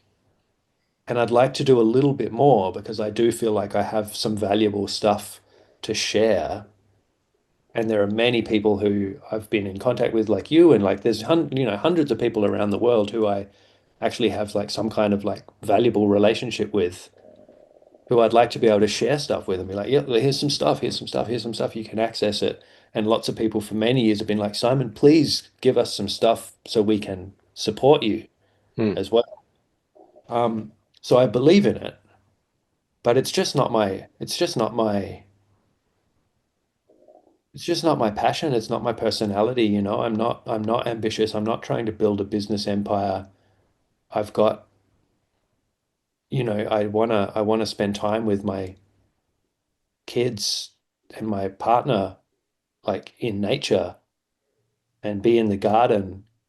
And I want to do my practice. And then it's like, if I'm doing jujitsu once or twice a week and capoeira, and then I'm teaching 6 classes, like I'm tired, man. And I don't want to like then come home and be like, sorry, I gotta do all this computer work and just like only see my family for a couple of hours. It's like, yeah, I'm not interested in that at all. And maybe this is the thing, like maybe because I've come later into this, you know what I mean? It's like maybe if I had been pushed into doing more business when I was in that early sort of hero's journey kind of phase. Hmm. Because this is what I see is like the people who are putting a lot into their business, they're doing that hero's journey kind of thing. And they're focusing it, yes, on their practice, but then also on their business. And they're like, excited about it and like building it and building it and building it. And like that's cool. That's not the that's not the stage I'm in. Mm. Yeah, I mean, I can really relate. I'm just gonna put the dog down. Um, there's something too about like, the kind of practices we're talking about. It's hard to find people who are going to dedicate themselves to the practices the way that we have. Then, Yeah. like, where that comes from for me is like an incredibly like deep reverence for the Mm. teachers. Because when I found like the Desikachara style of practicing, the first time I practiced it, it felt like a homecoming. Yeah, Like I had totally. tried all these different styles of yoga, been kind of looking for something, not knowing what I was looking for really, and then Mm. I found it. Mm. And it just it connected me to these root teachers of this lineage where I feel devoted to them. Like for many years, I had their photos on my practice wall, and I was Mm. chanting to Krishnamacharya before every practice session. And it's a real dedication because, like, by dedicating yourself to a particular lineage or practice, you're saying no to everything else that's on the buffet table Mm. that's out there. Because I don't want to do stuff that messes with this practice. Like one of my teachers was saying, all this ayahuasca that you're doing, it's disturbing your energy body. And Mm. every time you go and have an experience like that, you probably feel how long it takes you to kind of get yourself back together and get yourself back into balance. And I did recognize that. It really took a toll on me. It helped me in certain ways, I think, more kind of psychologically. And Mm. in some respects, I think physically it did some good cleaning work. But I'm so glad that I had that kind of simple, effective, prana oriented yoga practice Mm. all the way through that. Mm. And at a certain point, I stopped getting less and less from the kind of plant medicine stuff. And, I was getting the kind of same experiences over and over and feeling more the toll it was taking on my physical, energetic body. And go, you know what? That's enough. I think I've Mm. gotten what I needed to from that, kind of an initiation into another style of consciousness or something, or enough stuff had gotten kind of knocked loose or cleaned out that I Yeah, was like, I'm good. I feel like I'm like in maintenance mode now. right. So I'm not doing like the intense practices that I used to, Mm. but I don't feel like I need them. Yeah. And I'm very wary of anything that's going to kind of take away Mm. from the kind of harmony and equilibrium that I have in my system now, including things like flying. Right. Like if you're going to be a big famous teacher, you're expected to be flying all over the place, doing retreats in Bali, et cetera, et cetera. Totally. And if you're attuned to your body in the way that we are, you Mm. recognize just what a toll that kind of travel takes on your Yeah. whole system. Not to mention the ecological effects, which we're then more attuned to and more sensitive to and more compassionate Yeah. toward. Yeah. I am struggling with that one. Well, yeah, it is a struggle with that one at the moment of like because my partner and I, um, we used to just we spent years just traveling up and down the coast, like doing camps. Like we'd run our camps and then we'd help out at our friends, like kids village nature camps, and then help out at our other friends survival skills camps. And then we're going up and down, and I teach workshops at cities on the way, and go and do these things. Um and then having kids and COVID and stuff, and like we're both people who like, when we hang out with people, it's nice, but then it takes us a while to like, settle down again and recover from events. And, um, we're kind of like more on that kind of hermit end of the reclusive end of the spectrum. And like, and then having kids now, and it's like, okay, I could do more stuff online, and that would be great. But also, there's certain places, like if I go to Canberra, if I go to Victoria in Australia, if I go to, there's a couple of places where it's like if I go there, I can book out a workshop because there's lots of people who have come to our events, who have come to my camps, and then they're friends, and I used to live there. And, it's like I can book out a workshop and do like a good quality short event. Um, and so just in the last like year, just before my daughter was born and since she was born, so I've got a 5-year old and a 9-month old, like I was like, okay, I'm going to try this out where I just fly solo and just for the weekend. You know what I mean? Like rather than it being a big road trip and we all go and it takes a long time and it takes forever to recover and it's much slower paced and much more like we're traveling across the earth and we're camping along the way and then we're traveling Hmm. back and we're camping and going for bushwalks and things. It's like, no, it's just me going to the airport, hopping on a plane Friday night, and then teach Saturday, Sunday, flight, hop back on a plane Monday morning and come home and just see if we can do that. Um, and I think I've done it three or four times now, and it's like, oh yeah, like it's a real wrench to leave, especially like seeing my little kids, and it's like, and my little baby smiling at me, and it's like, oh my God, I'm going out the door to hop on a plane for several days. Hmm. And like she'll probably be crawling when I come back. And it's like, wow, am I really doing this? This is insane. And then when I get to the place and I start teaching, of course, the teaching channel opens up and it's like, this is great, this is great, this is great. Yeah, And I go, best thing in the world. Yeah. yeah. And so I was like, okay, we can do this and we kind of have to do it. Hmm. We kind of need to do it, financially and whatever. And so that's like,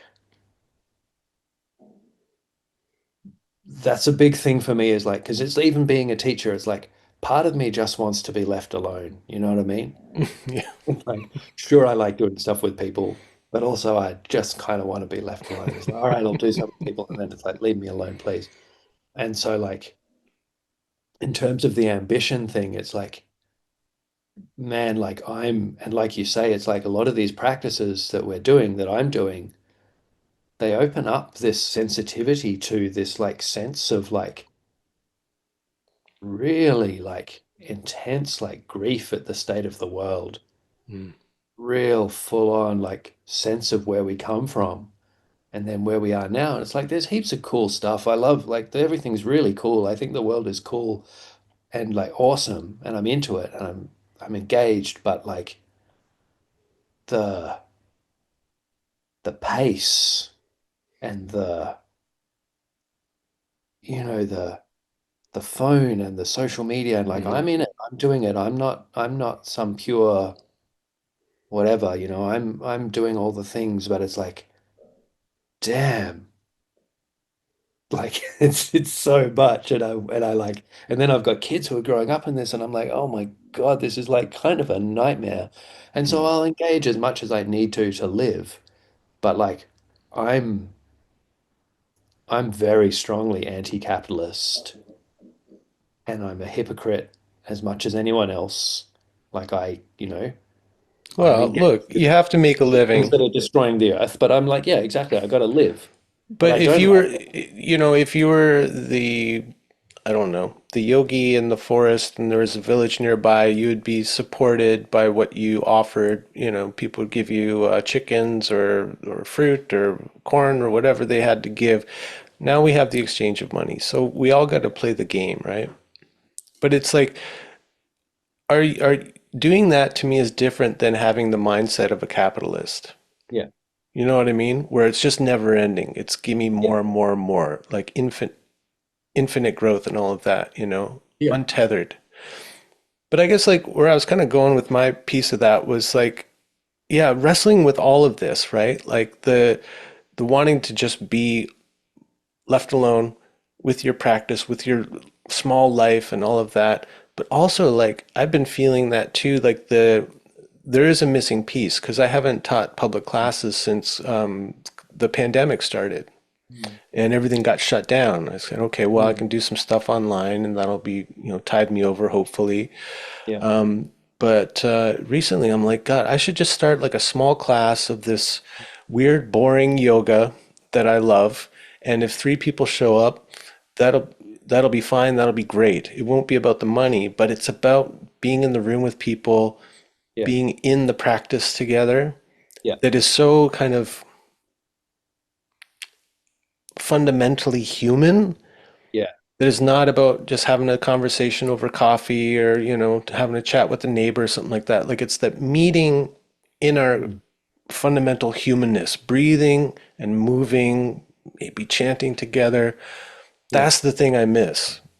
yeah, yeah. I love it, man. I need it. Like, and doing the mix of things with people where it's like we do some sessions a week where we're releasing into emptiness and then we're working systematically through our bodies and we're doing this like beautiful sort of mind body nature qigong practice, and it's like we do it on the beach twice a week, 2 mornings a week, and like yesterday morning the sun's coming up and the sound of the waves and the lights reflecting, and we're all just like, yeah, this is awesome, and it brings me back in a particular way. And then another day of the week, it's like it's Brazilian jiu-jitsu, you know what I mean? And we're Mm. like, we're showing up and we're wrestling and we're sweaty and we're getting like, ah, like bruised and whatever. And like we're not talking about our And lives and not talking about our feelings and whatever, but we're like, we're yeah. deeply physically interacting, and it's another kind of emotional release. And it's like, Well, and maybe, you're still relating, but you're just not yeah, we're relating on relating. that particular Exactly. level, right? Yeah. But it's a Yeah, yeah. different And form then of relationship. Yeah. rhythm of it where it's like it's weekly and then it's monthly and then it's like in some of these ones it's like several of us have been doing this together for years now, and like and then we have our camps, which we do twice a year. We used to do them 4 times a year, and it's like a lot of the people who come on our camps have been coming for 10 years, and like Mm. people have had babies and other people have died and people have had sickness, and like there's all this stuff, and the land has been ravaged by bushfires and then grown back and then had enormous floods and then come back, and it's like, and so this rhythm of it, of being in person doing these things where we're feeling and moving and like practicing is like that's just where it's at. And it's like any teaching I do, even if it's online, it's like if I'm not doing this stuff week after week after week, it's like I might be practicing and that's really cool. But for me, this balance of gradually teaching more and more has been it's really rich. I really enjoy it, where it's like that thing of like noticing what's going on with this person and changing the way I speak, changing, many of these practices we're doing. It's like, oh, with what's going on with this person right now and how I feel right now, I need to change this practice slightly to make it relevant for what's happening here. And so infinite new practices emerge from the basic core Hmm. and change. And then my way of speaking about it changes. And Yeah. then New that metaphor comes or something something. comes And up and I go, oh, yeah. makes me feel really different. Oh, dude. I never Yeah. thought of it that way. I said it, but I never thought of it that way. You know what I mean? And so this, this like living tradition feeling Yeah. Like you're in comes the from stream human interaction. Yeah, exactly. and Yeah. it's just moving through you. It's not done developing. Yeah. Yeah, totally. I totally get it. And like, yeah, I've had like new movements come to me over the years. Like just kind of Mm, a new practice shows up on my doorstep. And all of a mm, sudden I'm doing this new movement that I didn't learn from Kachar or my teachers. It's this new thing. And it's like relevant to me and where I'm at.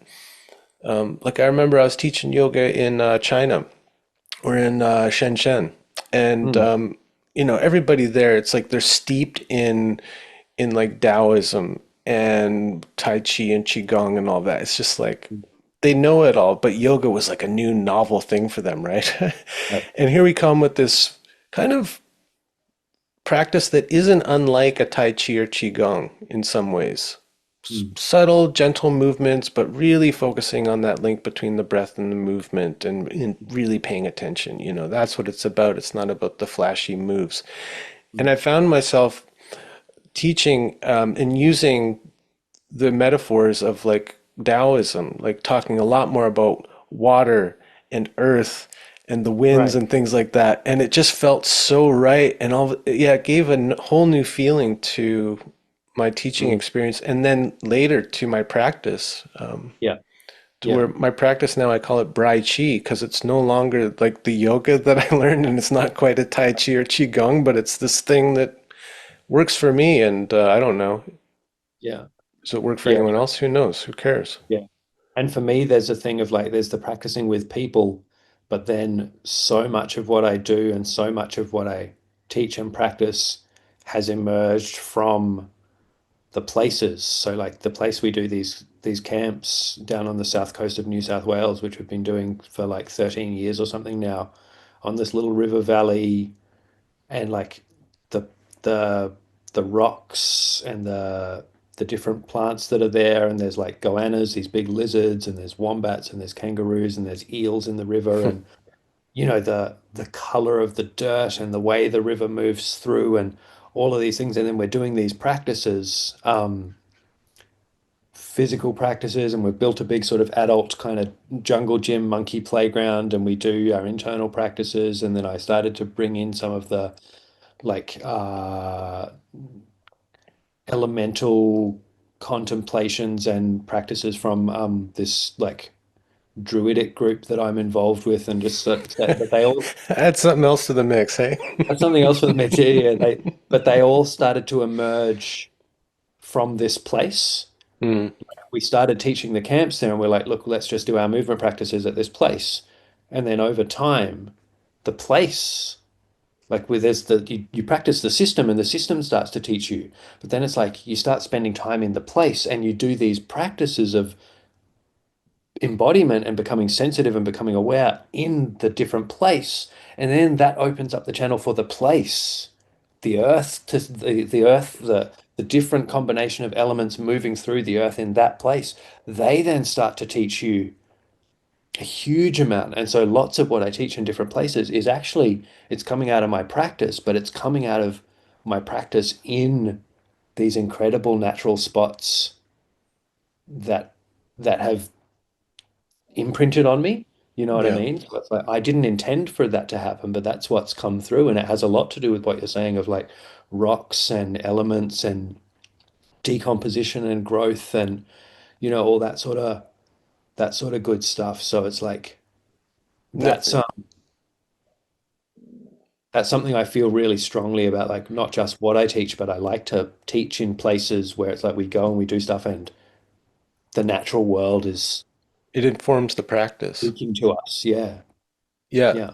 totally. Because like all of the practices that we're talking about, they grew out of a place and people's relationship to that place. Yeah. Look at all the forms in yoga, all the animal forms, and it's all because it comes from a place that's indigenous to a certain place.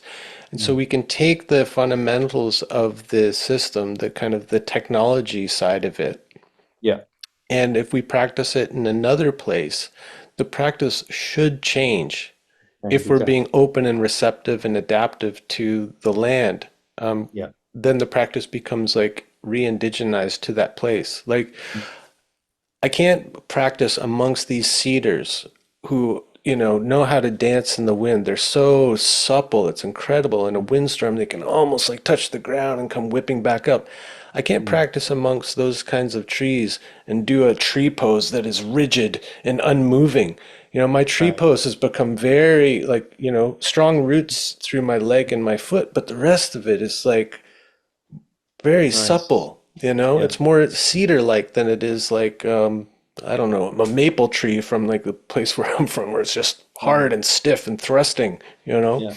Yeah. And like I remember teaching classes here, and I started to end a class with what just popped into my head, this baby bear pose where you're on your back and you're holding your feet like a little Mm. baby bear and you're just rolling kind of Mm. round on your back. And it's so wonderful. I'm like, this should be part of the repertoire of yoga, the baby bear pose. Yeah. But it's just like, I'm just trying to give like kind of simple, clear examples of how the land has informed my practice. It's Mm. no longer an Indian yoga, it's a Pacific Northwest yoga. Totally. Yeah. Great. Yeah. Yeah. I hear you. I can appreciate you on the kind of anti-capitalist thing. You're walking the talk, because I looked at your website and your retreats were incredibly fairly priced. And Mm. you offer like different levels of discounts. Like if you've come before, it's this much less. If you've come like Right. 3 times, it's this much less, until the point where you're probably barely covering costs. But Yeah. I really appreciate that. You know, it's very Yeah. human of you. Yeah. I've always had really flexible pricing structures for all of my stuff, to the point where, yeah, as long as we're covering costs, then it's sort of like I just say, like, look, it's open. If you ever need to, you can just contact me and we can work something out. And that's always meant that like I prefer it that way because it means that the people we have in the group, it tends to be a much more interesting group. It's not just the elite, like super fit movement people or the like whatever. It's like we'll have like doctors and we'll have like kids who are living feral, harvesting roadkill and skinning hides and don't have any money. And we'll have like, you know, Artists, parents and artists and people musicians, people who don't chronically make a ill. lot of money. Yeah. Yeah, and people who are like really successful entrepreneurs or, physiotherapists or whatever, like, and they'll be in this mix and it feels rich, it Hmm. feels like really Diverse. diverse and interesting and like, like for the people who are really physically whatever to be working with the people who are like maybe dealing with chronic illness but have like incredible like life experience and wisdom and just Yeah. yeah, it's really always been really important to me. And sometimes we get taken advantage of, usually unconsciously, um but like it always works out. And also like during my journey, like when I was learning, I was like people were flexible for me, you know what I mean? People like at times I had very little money and people recognized that I had the passion and the capacity to absorb some of what they were offering and they, you know, helped me whatever. And so I kind of try and keep that Yeah. open. Yeah. I had the same thing. Yeah. Where I guess my teacher probably saw that I was sincere enough that I valued what he had to offer. And so he would, he'd say, oh, yeah, you can come assist me at this retreat and at Esalen or wherever, Yeah. and you won't have to pay. And, he'd get me to teach a class and, learning by teaching and all Yeah. of that. Yeah. Yeah, kind of beautiful. There's something kind of so old school about that and so pure that it's about passing on something of value that Mm. didn't start with you. And so you Mm. have no claim to it. And if there's someone who shows up that really shows interest, and it's just not just another thing they can add to their resume or whatever. Yeah. To really to be able to see that and to go, yeah, you know what? Come along, you can wash the dishes and, don't worry about it. It's Yeah. beautiful. Yeah. Yeah. Yeah. I think we're niche enough that like the kinds of people we attract are usually like the right people. Part of like people laugh about me and like how my, like my website, I just reactivated my website like a year ago because before that it was like this 14-year-old like WordPress site that I created myself with like it was so buggy and nothing worked and I hadn't put anything up there for like 6 years and and I only just started putting things on Instagram like 2 years ago and I've been really resistant to it all and that's become like known as my brand, you know Part what I of your mean? brand, yeah. We can't actually tell what you do. And when you advertise something, you do it through words. And so it's like, so one of the filters of like who comes to my things is like, it's people who can read Right. Did you actually or read who the can thing? read for more than like 2 minutes, go, who have an attention span that's like up to like several minutes. And then people who are attracted to like ideas and, like, whatever, my style of like I know lots of cool stuff. I'm into lots of really cool stuff, but I'm not necessarily certain about anything and I'm not like claiming to be able to fix anything and it's like Yeah, no big claims. yeah. No, I totally got that from your site too, which looks great, by the way. Nice and simple and clear. Modernized, Yeah.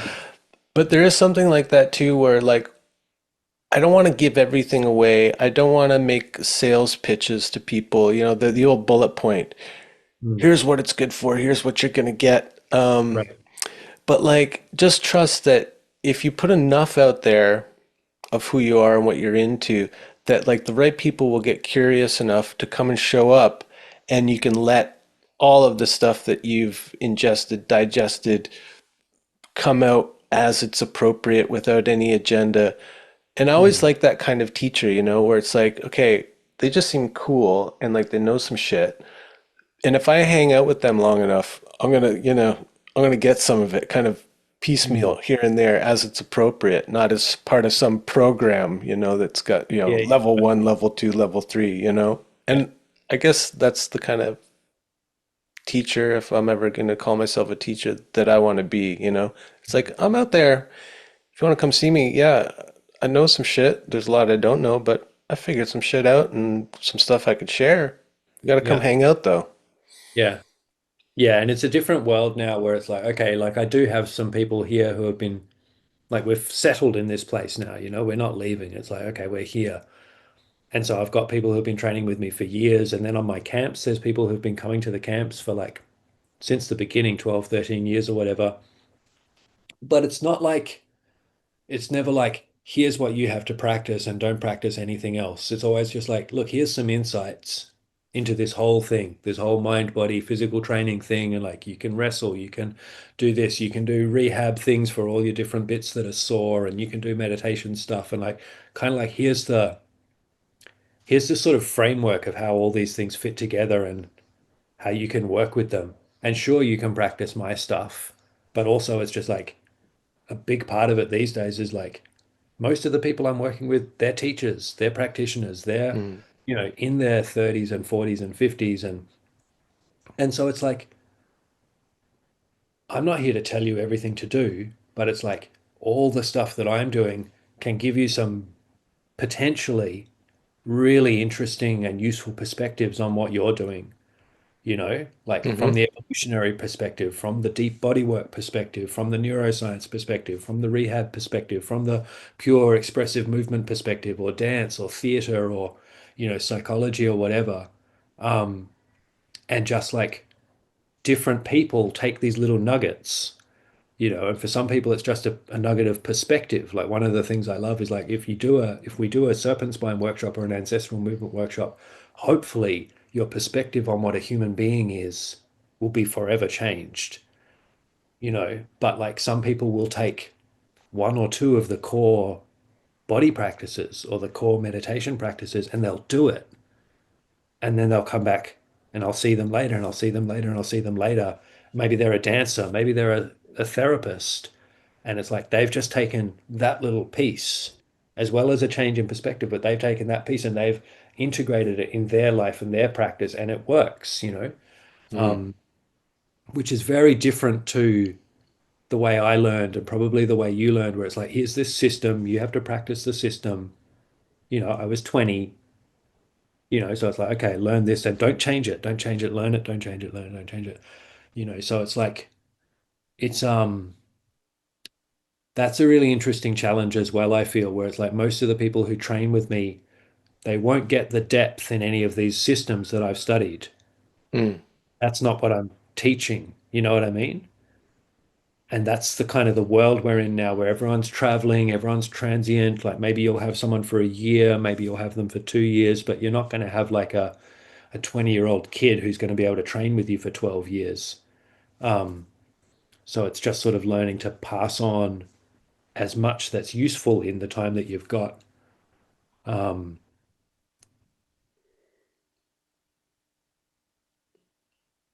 and make Yeah, it like, and trust that they're getting whatever they need. yeah, yeah, Yeah. exactly. And respect them enough to be like, here's what I'm offering. You're you, take it how it works for you. Yeah, And and not make it this ego thing. Yeah, like you're either with me or you're not, and if you're going to be with me, you can't be doing all this other stuff. Yeah, yeah, yeah, yeah. yeah. I It's a big, like, I really try and, because I do a lot of stuff that's different to what other people do, I yeah. actually put quite a bit of time into saying, hey, I really like what everyone else does. You know, like I like all this other stuff. It's like we do natural movement. That doesn't mean I think you shouldn't train with a barbell. You should train with a barbell. Most likely, you should go do some weight training, whoever you are. You know what I mean? Like, Yeah. oh, we do this cool Chinese internal martial arts stuff, but wrestling is really good, guys. Like, you should wrestle. In Hmm. fact, if you do internal martial arts, even more reason for you to go wrestle. You know what I mean? It's like everything that everyone else is doing, traditional rehab, traditional exercise, all the different things. It's like they're really good and you should do them, and we do some different stuff here and I like it too. And it's really cool. And you should have a go if you're interested. Hmm. I'm not But it's not one of these anti people. no, Um, I think we're similar in that way. That we're eclectic and we're syncretic and we're open to all of it, even with your interest in all the religions and seeing that there's something like cool and weird about them all, and isn't that wonderful? Yeah, I'm the same way with practices too. And one of the things I've been struggling with is like yeah, it would be great to kind of do a yoga class that's really adaptable, that, it's therapeutic without being called yoga therapy and boring and kind of like spiritualized physical therapy. No, but that would be cool. But like also a big part of my practice is like doing my afternoon kettlebell workout, which I've made into my own thing where it's a kind of a yoga practice with weights because it's all yeah. working with the breath, and I'm only Um, doing kind of movements that feel very natural and support my like running and my mm, pickleball game. And so I was like, God, I'd love to not do like a class, but here's a mm, time and a place where we show up. And one right. week it might be the yoga practice, another week it might be pranayama, another week it might be like animal movements, another week Mm, it might be kettlebells or Indian clubs, mm. eclectic and always changing. And it sounds like that's what you've done. So just like on a personal level, and like how do you set that up? What do you call it? How do you advertise it? Well, we had in Canberra for years, we just had our class that we called Natural Movement. And I was just like, let's just start calling it natural movement. And people will be like, oh, what's that? Does that mean you only do Bear MoveNat crawls or and whatever? And I was like, no, no, no, we don't do MoveNat. MoveNat are another one of these groups where it's like they do good stuff, but they tend to be anti other stuff. It's like, oh, you should never do that because it's not natural. I was like, no, no, no, no, no. Natural movement means absolutely everything. yeah. Absolutely everything. And you can do whatever you want. And it might be dance, it might be push-ups, it might be rolling on the ground, it might be hanging. And like, so we'd do some basic stuff where it's like getting up and down off the ground in 100 different ways, like every sort of Hmm. squat and lunge and climbing on stuff and balancing on stuff and reactive things with throwing and catching and pushing and pulling on each other and wrestling and then, and breath and all of that. And it just gradually expands. It's like learning to move through space comfortably, learning to do stuff with another human body, like, partner stuff, whether it's dancey or contacty or wrestling or like massage and applying weight or whatever, and playing with different objects like balls and sticks and Stakes, yeah. rocks and weights and, you know, like ropes and Ropes, yeah. yeah, I think you should do that, man. It's like it's really fun, really fun. And then you just like you start where you start, and different people bring different ideas into the mix and different experience. And like, you know, if you have an anatomy background, that was a big part of it for us, is I have an anatomy background. So it's like we're exploring the foot, we're Hmm. exploring the ankle, we're exploring the knee, we're exploring the hip. You know, it's like a lot of it came out of taking rehab stuff Hmm. back into the natural world. Yeah. Yeah, all those sorts of things. Hey, Brian, it sounds like my family might require my assistance. Yeah, brother. We've spent enough time. I mean, we could Yeah, talk forever, but gosh, if you weren't so far away, I'd just want to come and hang and move. Sounds like a yeah, good time. yeah, man, it would be good. But you know, maybe we'll make it over and visit you in within the next 20 years. That would be great. Your winter is our summer. It could really work out. All right, man. Well, thanks a lot for spending the time. It's been really fun. Yeah, cheers, man. Yeah, thanks. And yeah, if anyone wants to get in touch, you can find me on my website or any of the social medias, and I might take a week or two to respond, depending on what's going on with my family. But I do like hearing from people all over the place, and I'm available when I'm available. Cool. All right. We'll take it easy. Nice one, mate. Yeah, stay in touch. We'll do. All right. Cheers. Yeah.